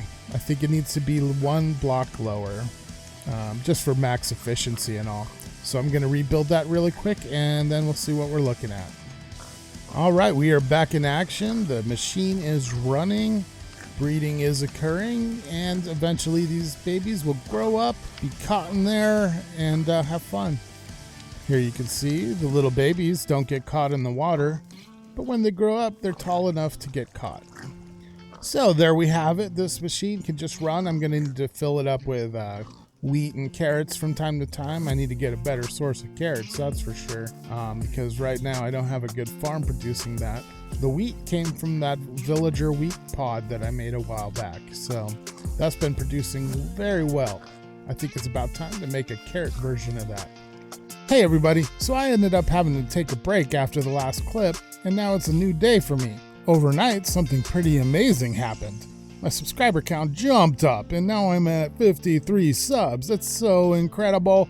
I thank you guys so much. I am so appreciative to have you guys here. To all my early supporters, I just want you to know I've loved interacting with you guys. If you make videos yourselves, I love watching them. I try to watch every one of them, and we'll continue to do so. You know, hopefully I'll get too big to be able to, but at the same time, I don't want to neglect any of my viewers. You see that? A wandering trader and his llamas are going to trample my crops. Those guys. Again, thank you, my supporters. Love you guys. Last night I spent some time out here and let this thing run and picked up a couple things, learned some things, and made some changes. So first off, this all here was 1 block closer, but sometimes when you had too many babies built up, they would get crowded up here and the water would push them up and they'd somehow jump across into the water. So every once in a while a baby was dying, and that's not good. So I moved it further out. But then after moving it, pigs no longer got caught under the water. So the trapdoor is perfect. Now the babies can still come under here and not get caught by the water, but adult pigs can come up here and get caught. Oh, look, there you see a cow right there. Awesome. One other thing, we got these guys. I got a pig over here on a seat and a cow over here on a seat. Now, if you're in vanilla trying to use a farm like this, you could just use a minecart or a boat. Probably a boat would be best. Having the animals on the side like this will affect the baby's AI and mess it all up, so they go back and forth, and they spend a lot of time over here now, and it's a lot quicker production. I also guess I should show you guys this. I put in a bit of a sheep farm. It's 4 different color sheep. It's the basic sheep shear. It's just they all get sheared and go into the center block, and that's what I'm collecting so far.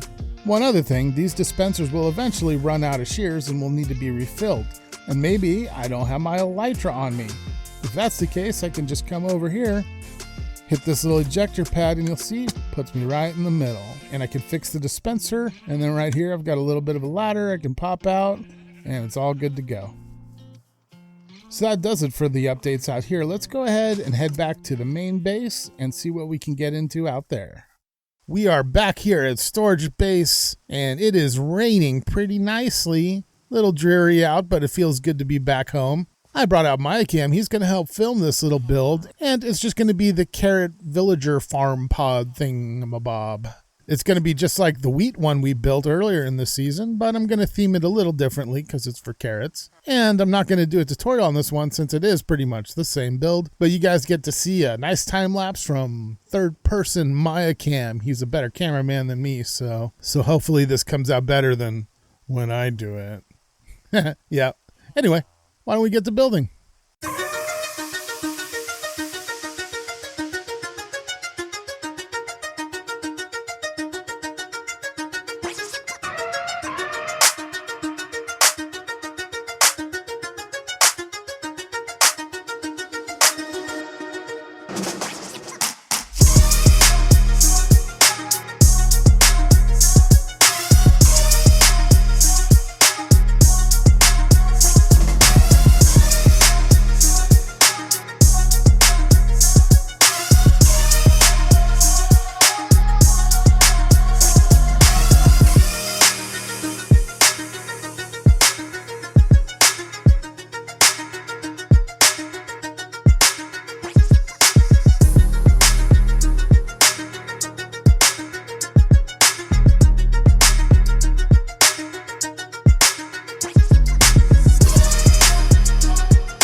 And that about does it. We have finished up the carrot farm now, the carrot pod. We got this guy in here. Oh yeah, he's got some trades. I'll probably switch him around so he should accept carrot trades, but I'll do that later. Coming down here, we can see the storage. That's what we've collected so far, which is actually pretty good in the short amount of time that this thing's been running. Plus, that guy up there still needed to fill his inventory quite a bit. You can see the theming in here, how it all looks, a little bit of decoration. Yep, trying to go with a different color theme since it's carrots. You know, over there, the wheat, we had sort of a lighter, earthy tone kind of thing. I guess these are earth tones too, but these are kind of darker, oranger, you know, like a carrot. Out here you see what we've done. Some basic decoration, very similar to this one, but unique in its own ways. This build is a little bit taller in ways than the other one. And there we go, we're now producing carrots, which we need out there in the industrial district at our farms. So it'll be great. This farm feeds that farm, which in turn feeds me and other farms. Let's go on over here. Let's see, other 3 villager pods. Yep, that's not right anymore. Let's say other 2 villager pods. Yep. And we'll eventually get those done. So there you go. There's a look at the board. If anybody wants to suggest anything, you can pause it here if you need to. And if any suggestions are thrown into the comments section, I will build that in the next video. You may have noticed this episode of my Let's Play was a little bit delayed this week. That's because I started a new series to coincide with this one. That's the Handcrafted series with my good buddy Time Architect. He is an amazing YouTuber, an amazing builder, builds some of the best things I've ever seen. Hermit worthy for sure. I ask any of my viewers that haven't seen him to go on over there, check him out, and you can also see the other side of our Handcrafted series. In that series, the two of us are building a mob zoo of all creatures we can in the game, and we're gonna put them in their own enclosures that are themed kinda along the lines of the type of creature they are. As for now, this is my outside of storage base. Wish you all a great day. Take it easy, and I'll see you next time.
Well, the baby wheat field has grown into, I guess, a teenage wheat field. No decoration has been done in this part yet, but I'll get something in there, I'm sure, eventually. There's just a lot of projects to do around this place.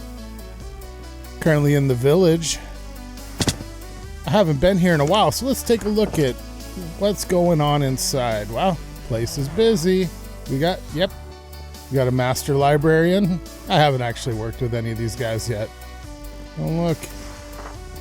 There's that strange crystal out there off in the distance. One of Echo's slime crystals bursting out of the ground, and there's some weird stuff going on over there, like almost like he's draining the power using it for something. So that's probably not good for me.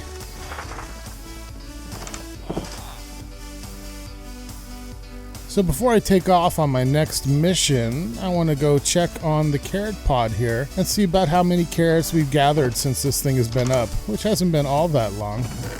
Not too bad. That's really good considering the amount of time that I've been in the area with it loaded, so I'm happy with that. Oh, look at this. We got a little bunny. Hey, and that's Stress. Stress Monster 101. Feeding the bunny some carrots. Are these my carrots? Are you... Oh, well. I guess it's worth it for this little guy. You want some carrots, don't you? Oh, yeah, you do. Thanks for looking after this little guy, Stress. You're the best.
Okay, so quick recap. I forgot to hit record. I'm a bit of an idiot. I was back here at the industrial district and I was getting some more wheat seeds so I could work on the great wheat field and all. And while I was here, I thought I'd light up caves underneath because I hadn't done that yet.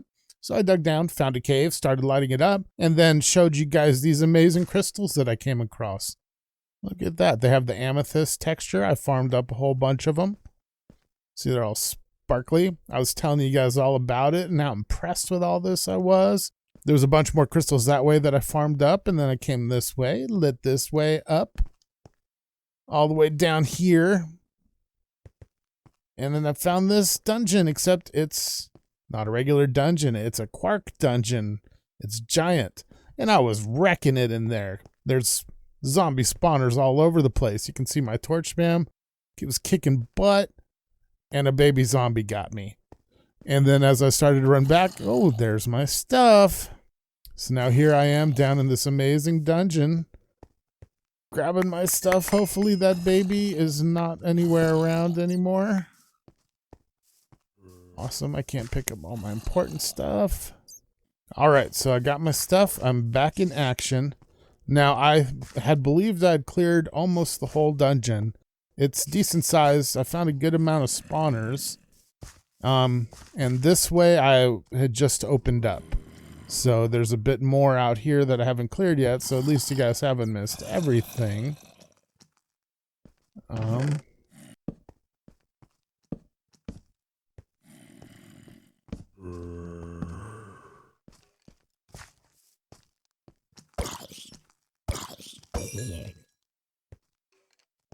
This is interesting.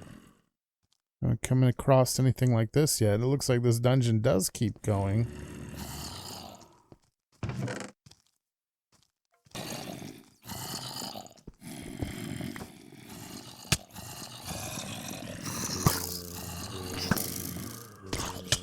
Whoa!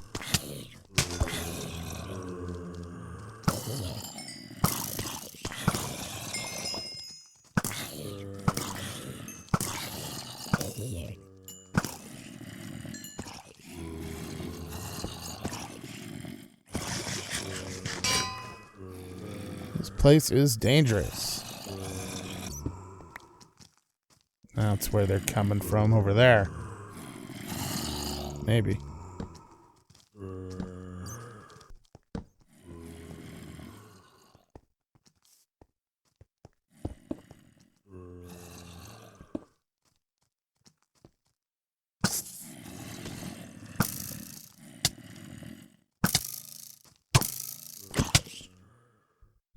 Where are all these mobs coming from? Oh no, that's not good.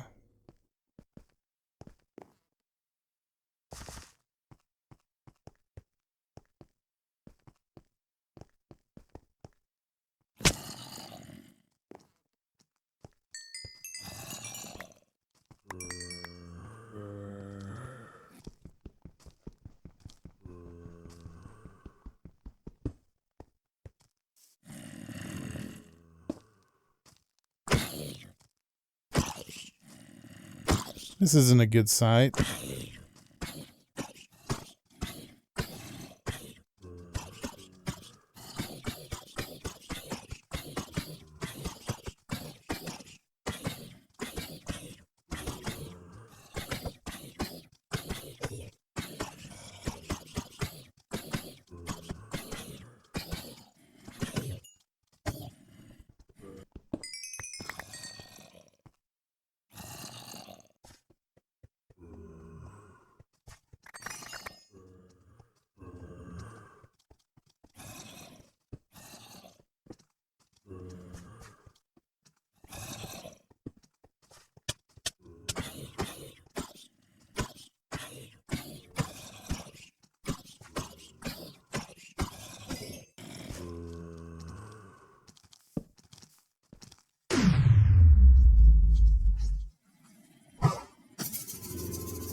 Well, guys, apparently when I died, that creeper that blew me up decided to also blow up all of my gear in the process, even my netherite hoe, which I didn't realize that was possible. So I just lost everything. All that loot I had found throughout the dungeon, all those great ruins. I got an orange ruin.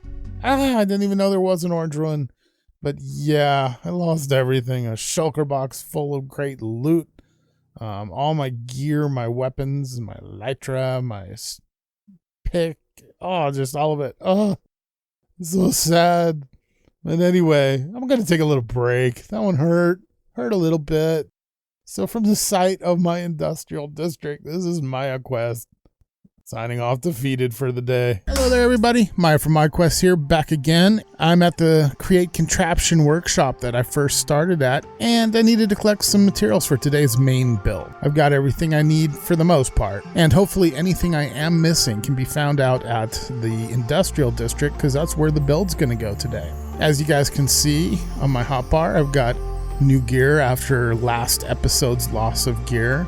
I've got a pink bow now. It's pretty powerful though. I've got a really nice sword. I've got a regular pickaxe, shovel, and axe this time. I didn't really have all the material I wanted to make all the new tools out of Tinker Construct material, so I just went ahead and did these and I enchanted them up, and you can see I put some runes on everything, as well as my boots. Got some armor, replaced things that I need. Put a little more protection 4 on this time. I do still have a little fire protection because I burn a lot, but yeah, I'm hoping this will keep me alive a little better in the future. Right here I've got some of the materials that I have grabbed for today's build. I'm gonna store these right here for now, and I've got a little mission that I want to try out. See, while we have all these hermits stopping by and visiting my builds and all, I'm getting kind of lonely out here, so I think it's time for a pet. Now we got our obvious pets, right? The wolves, which turned into dogs, the cats, birds even, that kind of thing. Maybe even a horse, but that's not really what I'm into right now. I'm playing on a modded world, so I figured I'd get one of the modded pets, and there's not that many of them, especially since I'm not using very many mods. So the pet I want is out in the Nether. Let's see if we can go find one. We are out here in the Nether. I'm doing a little scan to see if I can see any of the little creatures that I'm looking for, and I don't yet. Definitely not one of those guys. Although I guess that would make a pretty cool pet if you could. Okay, so I'm going to go ahead and fly around the area and see if I can't spot any of these guys hanging out.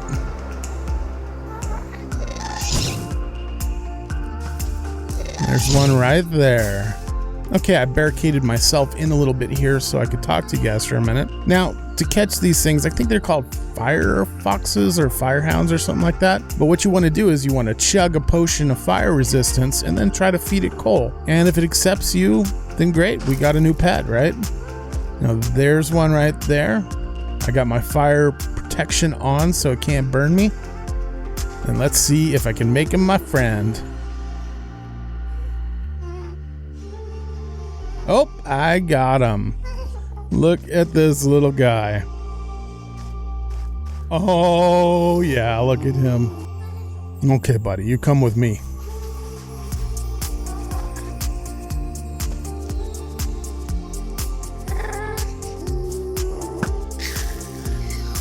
It's a little dangerous out here, so hey, are you okay in the fire?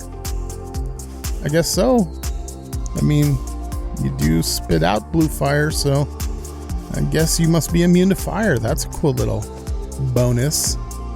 There's my tunnel, or my tube to the roof. It's a nice beacon for finding this place.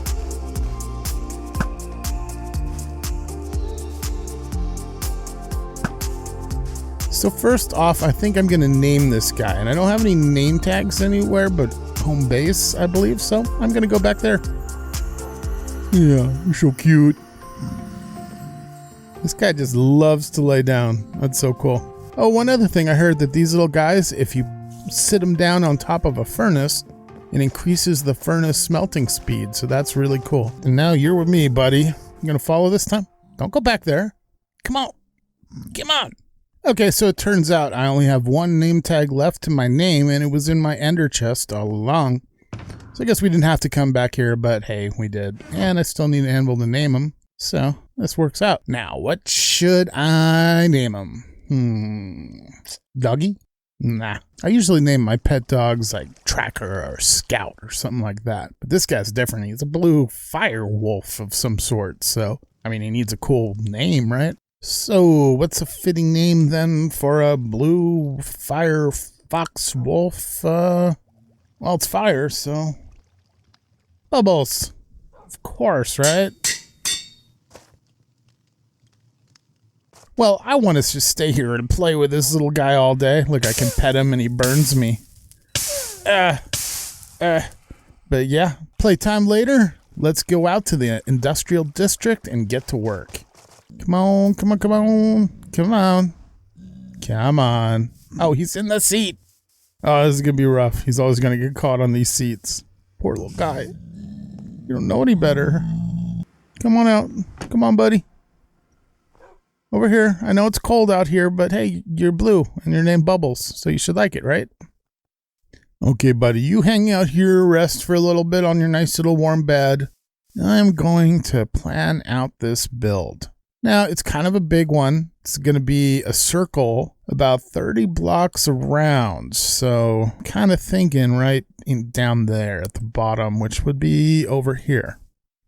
Now, it's going to take up that whole area. Is that what I want?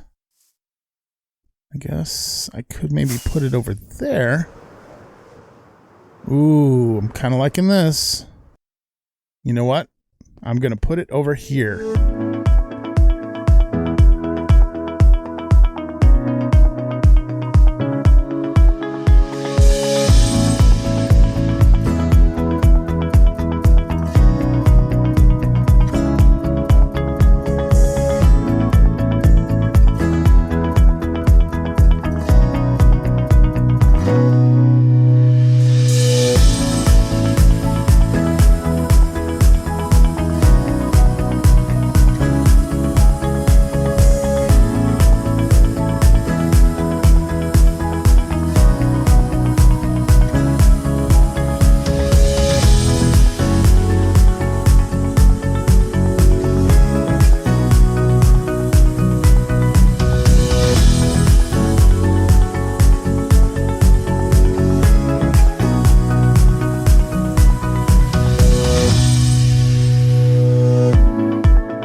Okay, so I was on my way back to home base to get some more supplies. I left Bubbles out at the industrial district because he doesn't travel over the nether roof very well. And since I'm going to make it just a quick little trip, I don't want to bug his sleep. He looks so peaceful resting like that. But as I was coming through the nether base area, I saw something that caught my eye that I hadn't noticed earlier. It seems someone else has popped in and taken up residence out here. Who might that be, you may be asking? Well, look at this. You guys see that? Looks like we have a white wool castle and Ethos Slab himself up there. Ethos Slab, however you want to say it. That's weird. I wonder why he'd build a wool castle like that out here. Interesting, huh? Not the best place for wool, I gotta say, especially with those gas flying around, but he is Mr. Minecraft himself, so I'm sure he must know what he's doing, right? Well, silly me, I forgot to hit record when I switched over from Maya Cam. I explained that the farm is fairly complete now. This is Tango's crazy kelp contraption, and at this state it works great, except it fills up way too fast. I have very little storage for the kelp, so we need to offload the kelp from the machine. This should do it. This is a portable storage interface and another one there, and I believe it'll drop straight down into this chest. So I'm going to give this thing a little test. Hopefully as it comes around, it'll connect there and drop everything off. So in here, this is where we turn the system on and off. And up there, just right click it with an open hand and the system is on. I gotta hurry. Come on. Oh, it's already connected, but it's leaking. That could be an issue. Can I fill that back in and it still work? Let's see. Whoa. Oh, look at that. This is crazy.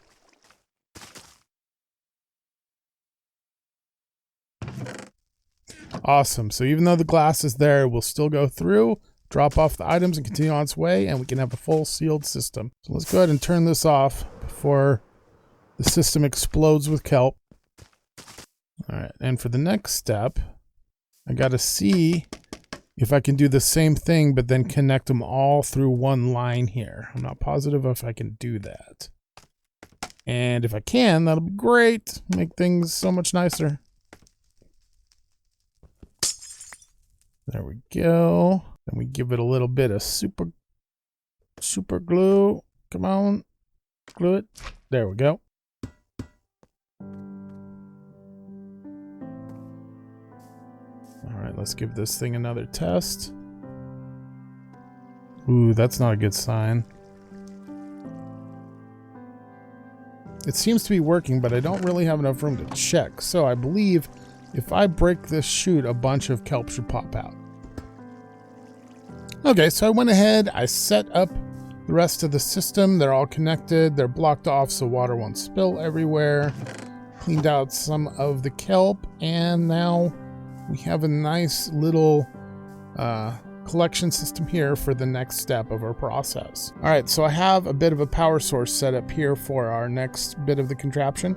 We need to pull kelp out of here and then cook it into dried kelp so that it can then be processed further. All right, now I have the system set up how I want it. We have power coming from the windmill into the speed controller, which ups the rotational value and should help me build the contraption just the way I want. Okay, well, it took a bunch more work. The design that I was thinking would work to cook the kelp into dried kelp didn't really work, so I tried a couple iterations, and then I finally landed on this one, and I think it's actually a really nice compact solution compared to a lot of the other possible ones. This takes advantage of the smelting mechanics that I used in the beginning of the series with my super smelter that cooks everything for free pretty much, and it utilizes that rather than have the kelp travel a long distance while getting cooked. It'll just all stay right there, get cooked, and when it's done, it'll drop into this chest. Let's go ahead and try it out. Let's toss this 64 kelp in. There's a stack of 64 kelp. It's now getting cooked. There's a campfire with an encased fan behind it. And there it goes. And you see right here, it's filtered for dry kelp, so only the dry kelp will go through. And there it is. So this section is now complete from farm to dried kelp, and I can move on to the next step. Here you see a little bit of the structure change.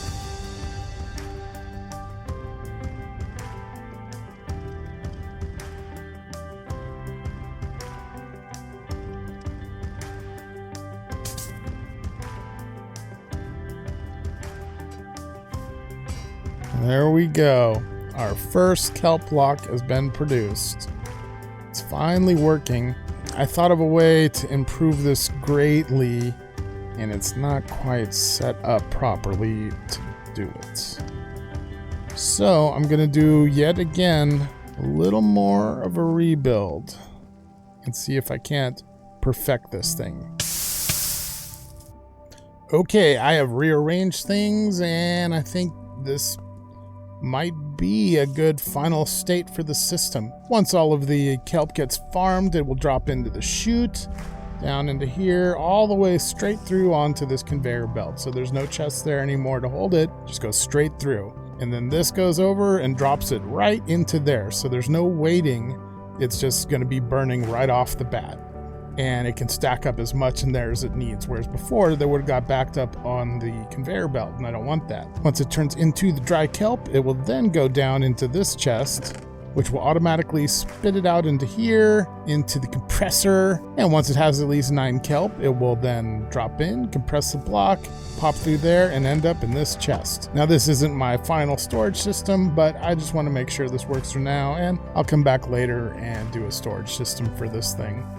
I'm going to go ahead and turn this system on and hope that it works properly. Okay, it's not quite working, but I think I see what the issue is. Give me a moment and I will fix the problem and we'll try this again. Okay, I believe I may have fixed the problem. The arm is currently making its way around and it's about to drop in. Yep. Perfect. It is working. And it's all coming over here now. Kelp's piling up, but it doesn't matter because it will keep getting cooked and pushed through.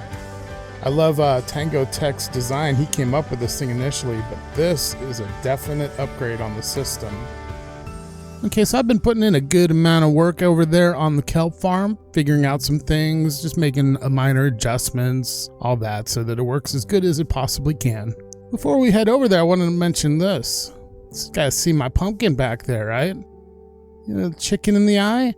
I actually put that chicken there on purpose a little while back. And it's actually in reference to something. Slightly in reference. It's not perfect, but if you know what it is, you should understand the reference. So I got a question for you guys. I'm not going to say what this is until someone tells me, so hopefully at some point that happens, but I don't expect it to happen too soon.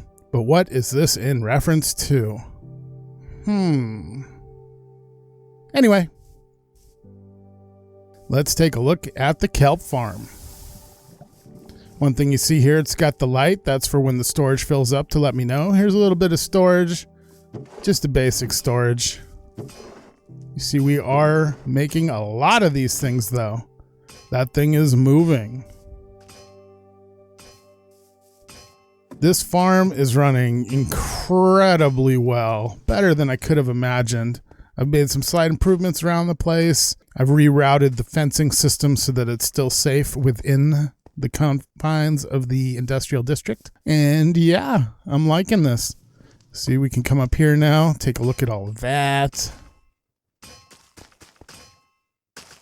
So this farm is pretty nuts. I ran some tests and got some numbers for you guys just so you can get an idea of what it produces. So first we have 11,500. That's the amount of kelp this thing gathered in 1 hour running.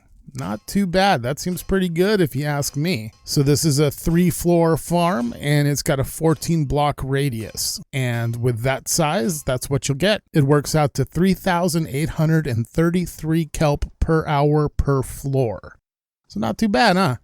The next set of numbers is 1,277. That is the amount of kelp blocks it produces an hour. So that 11,500 pieces of kelp turns into 1,277 blocks of kelp. So I'm going to be building with a lot of kelp. And what does that equal in kelp per floor per hour, you may ask? I'm sure you were wondering, right? Well, that's 425 blocks per hour per floor.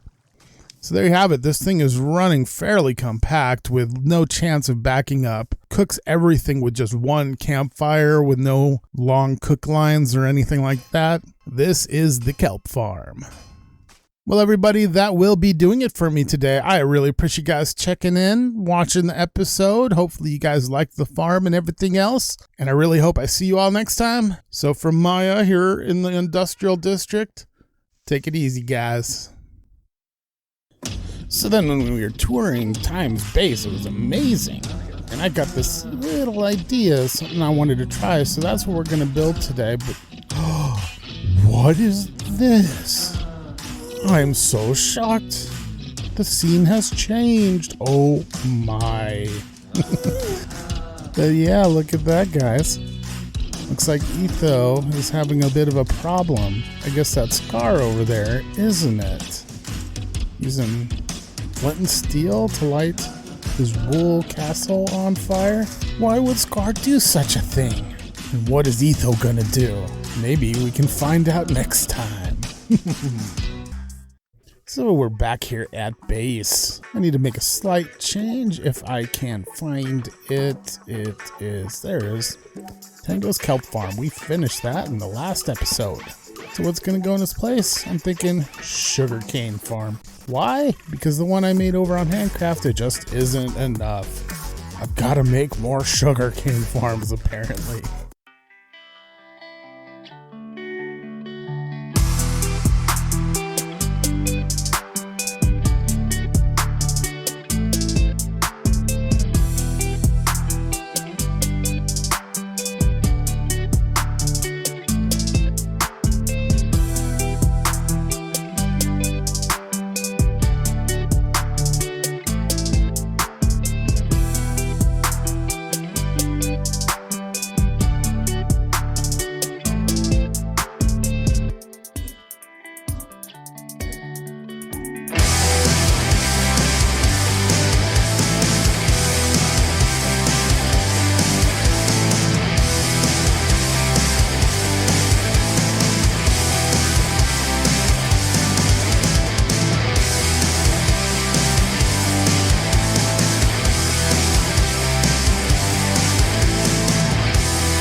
I'm just hanging out back at base with Bubbles, and I thought I'd fill you in on what we were going to do today before the hermits kind of distracted me with their shenanigans out there in the nether. So as some of you may have seen, I recently took a world tour with Time Architect in his world that he's been creating in his Let's Play, and it was amazing. And then Ricky joined us from RickyCraft. Together, the three of us had a great time just exploring the amazing world that Time has made in honestly a very short time. I've got more episodes than him, and I haven't done half as much work as him, so I'm going to have to step it up. I don't plan on outdoing him by any means. He is a machine and an artiste. But while I was in his world, something inspired me. What could that be, you may ask? Well, I'm going to steal one of his designs. Shh. While I was there in his world, I was thinking, I wonder if Create Mod can do that. And so now today we are going to try it out. What is that going to be? We're going to find out if the Create Mod can move a windmill similar to Time Architects. That windmill he made, it's like the double helix pattern fantasy medieval super windmill, and hopefully I can construct something as similar as possible to him while still being able to work properly with Create, hopefully around the same scale, because I want it to be a nice big windmill and I want it to turn. I want it to be a usable windmill that can power a system of something. I don't know what that something is, but it'll be cool, probably. And so I'm going to leave Bubbles here heating my furnace as he loves to do, and we are going to travel outside. I've prepared an area for you guys, and we're going to see if we can build Time's windmill and make it spin. What do you guys think? So this little structure here is just a little basic shape I laid out. This is going to be the base of the structure, and we're going to build it up, and I'm still going to decorate some stuff in here, but I wasn't really worried about that yet. What I'm worried about is going in up here. So this is going to be our starting point. I've got some supplies gathered as usual. There's my Create box, supplies, and more supplies. I'm going to start with this right here as the key piece to the site. Bammers. Gonna just build up a little ways here. No particular level I'm stopping at. I just think it needs to be kind of tall from what I remember.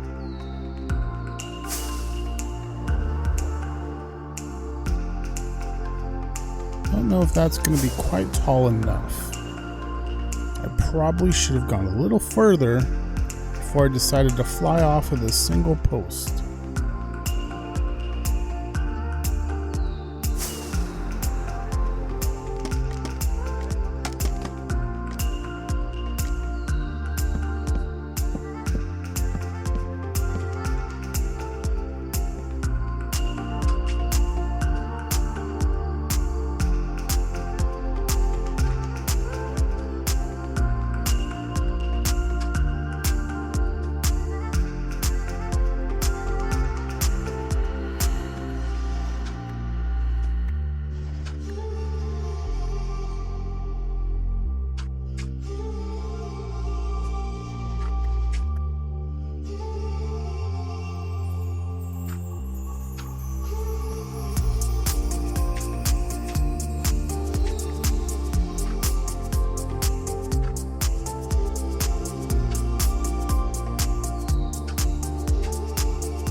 So there we are. Check out that spiral. I'm pretty sure I got the shape right. It's not going to be as big of a windmill as Time's is, but that's fine. I'm happy I got the shape in. It's kind of a smaller circle, but I think I nailed the curve as much as possible with this size. So now, when Time built these up, he added white concrete powder in with the mix to help texture it. I had gathered that, but then when I was starting to build it, I was thinking that's not going to work as well with the create stuff, especially since I'm trying to build a windmill specifically. So I'm going to leave it out of this build, showing that Time's build is truly superior, but mine might move. That's the hope anyway. I'd like to show Time a nice moving version of his amazing, amazing windmill. So let's get back to building.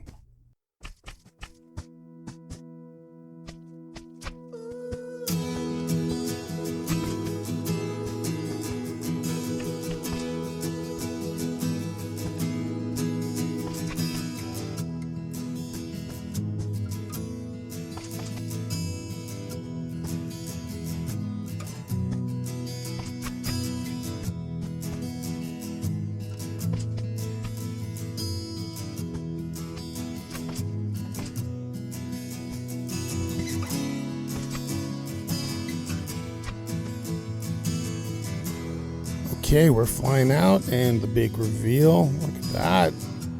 That's 4 wool blocks high. Fingers are super crossed that thing is glued together properly. All in all, though, I feel pretty good about the first portion of the windmill here. I guess next, we're going to go ahead and get to work on the rest of the build.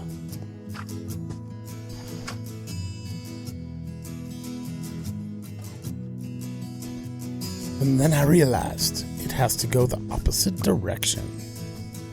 Boy, am I happy I noticed that before I got too much further.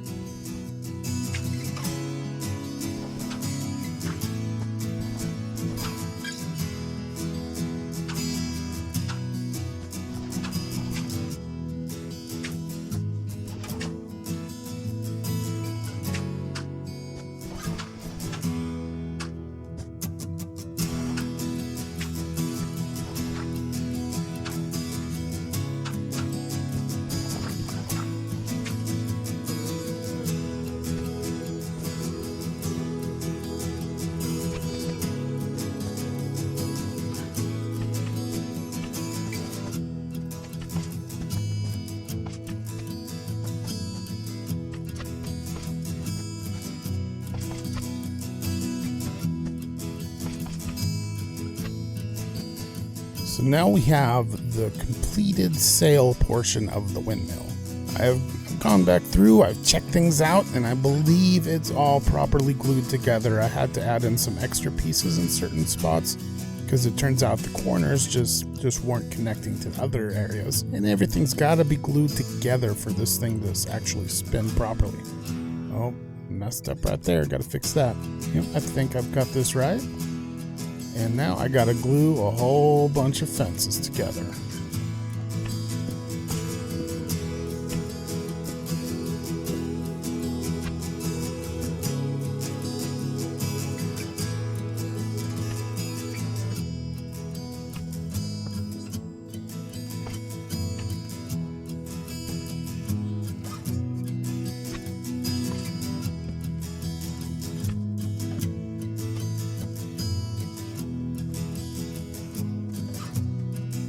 And I believe this is a finished windmill structure at least.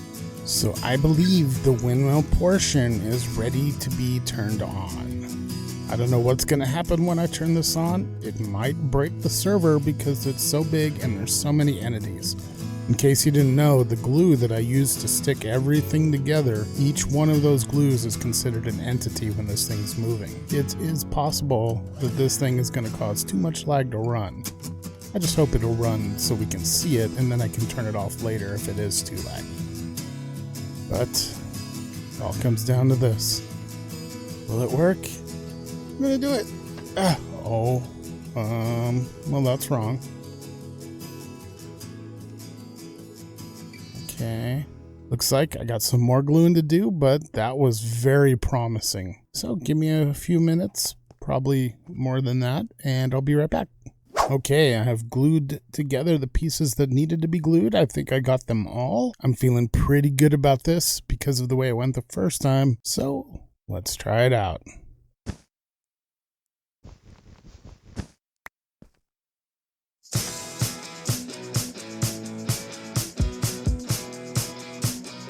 Look at that.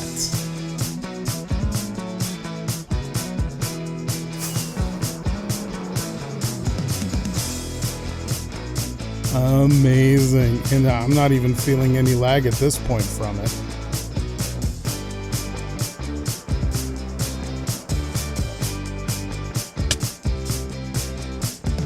Awesome. Now Time also, a nice little detail, he put white banners all around it to give it a flowy look. I'm not going to do that because it's just going to be way too many entities for this thing. But that is working amazingly. I even got an achievement for it. You see that? The Strong Wind, I think it was called. Obviously, this is the best windmill I've ever made, but apparently it's also the most powerful, which is good to know. I'm going to have to attach something nice to the bottom of that, power something strong off of it, right?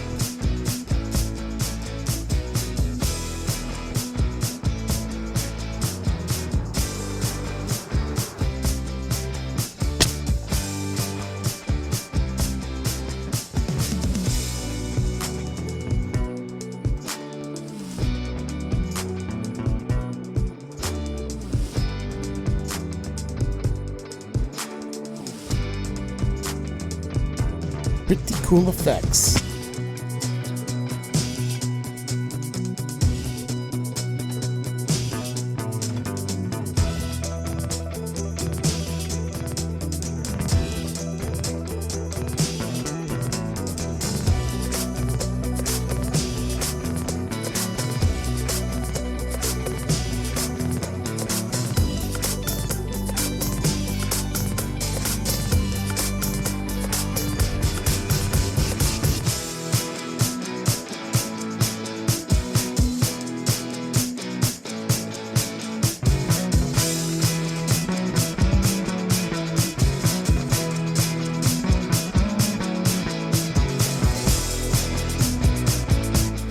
Just look at that thing. I keep saying it, but it's amazing, isn't it? I really enjoyed some of those last clips, especially the ones with the shaders, because they really just showed off some great depth, lighting, shadows, and light ray beams of light. Yeah. So it's a new day for me. I ran out of record time last night, but I did hop back in here after that, and I got a little more done. You can see I put a little spiry point at the top. Yes, very important detail. Every fantasy medieval super windmill thingy needs a fantasy point at the top. What is that?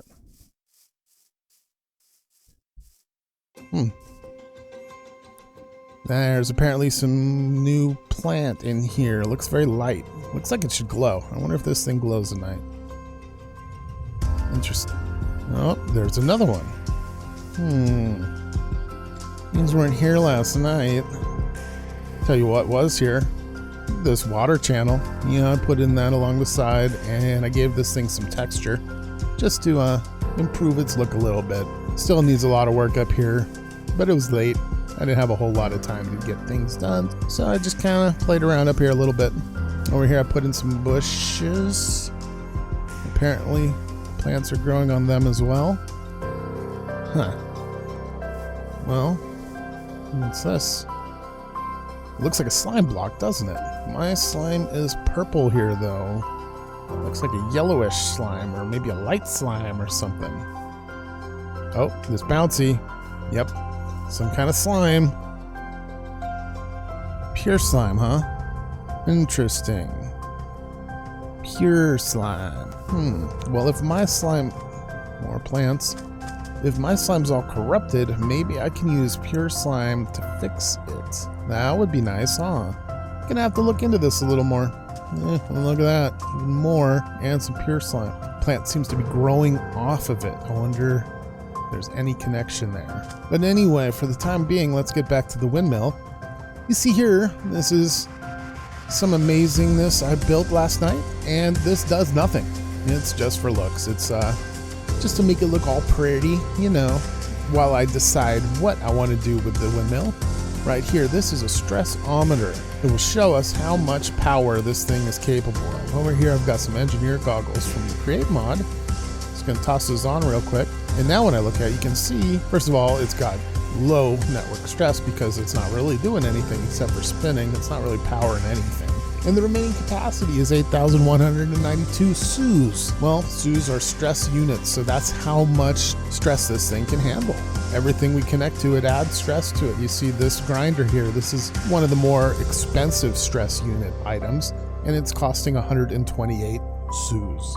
I don't really see ever stressing this thing out past this limit, but just in case, I thought it would be nice to see. So that's just about gonna do it for me today. I really enjoyed this build. Getting to work on such an amazing and large design like this and then getting to see if I can make it move was just a blast. And I'm very thankful to Time, and hopefully he doesn't mind that I stole his idea. But yeah, this is kind of just an homage to Time for building such amazing stuff. And speaking of that, I would love it if any of you guys here would head on over to Time's channel, maybe give him a little sub love, huh? Because he's amazing and he deserves it. You know who else deserves it? Reiki Craft. That guy is awesome too. He's a lot of fun to work with. And I think we may just be seeing more of him in the future. But enough about that. I'm going to leave Time Architects and Reiki Craft's channel links in the description below. Please check them out. You don't even have to say I sent you. Just say hi to them and enjoy. You'll watch their content and be like, oh, I'm hooked. One other thing before I go, a couple people watched my last short, and those who did may have noticed that at the end, I thanked everybody for hitting 100 subs. 100 subs. I can't believe it. It seems like only 4 months ago I started this little journey, and now I'm the big 100. Yep, and I have you all to thank for it. So thank you guys. I can't be more appreciative, and I can't explain how appreciative I am. And I hope I can keep entertaining you guys even more so in the future. So, from the humble little site of my storage base, thank you all for watching. Hope you tune in next time, and take it easy, everybody. You ain't feeling if you're trying it. Ooh, gotta believe the future's brighter. You owe it to yourself to do it, only brings you joy. So shut up all that noise, yep, shut up all that noise. Hey, just chill, I got all the time to kill. Yeah, I got good vibes, good vibes. Hello, my pretties. I've missed you all. Something seemed wrong out here. What has that fool got himself into this time? What is this? Board of hopes and dreams? Ah, good luck with that. Well, this is unsettling. Seems like the source of my uncomfort is coming from up there. What has that idiot gone and done? I don't like the feel of this place. This monstrosity needs to go. It could end up ruining all of my plans. Perhaps. Maybe my large crystal is ready. I believe it's time for the next stage of my plan. We're gonna have to accelerate our work to combat this fool. Yes, the power levels are looking optimal. Say no time like the present. Let's see how Maya likes it if I corrupt his redstone. Don't run off. Change, dang it!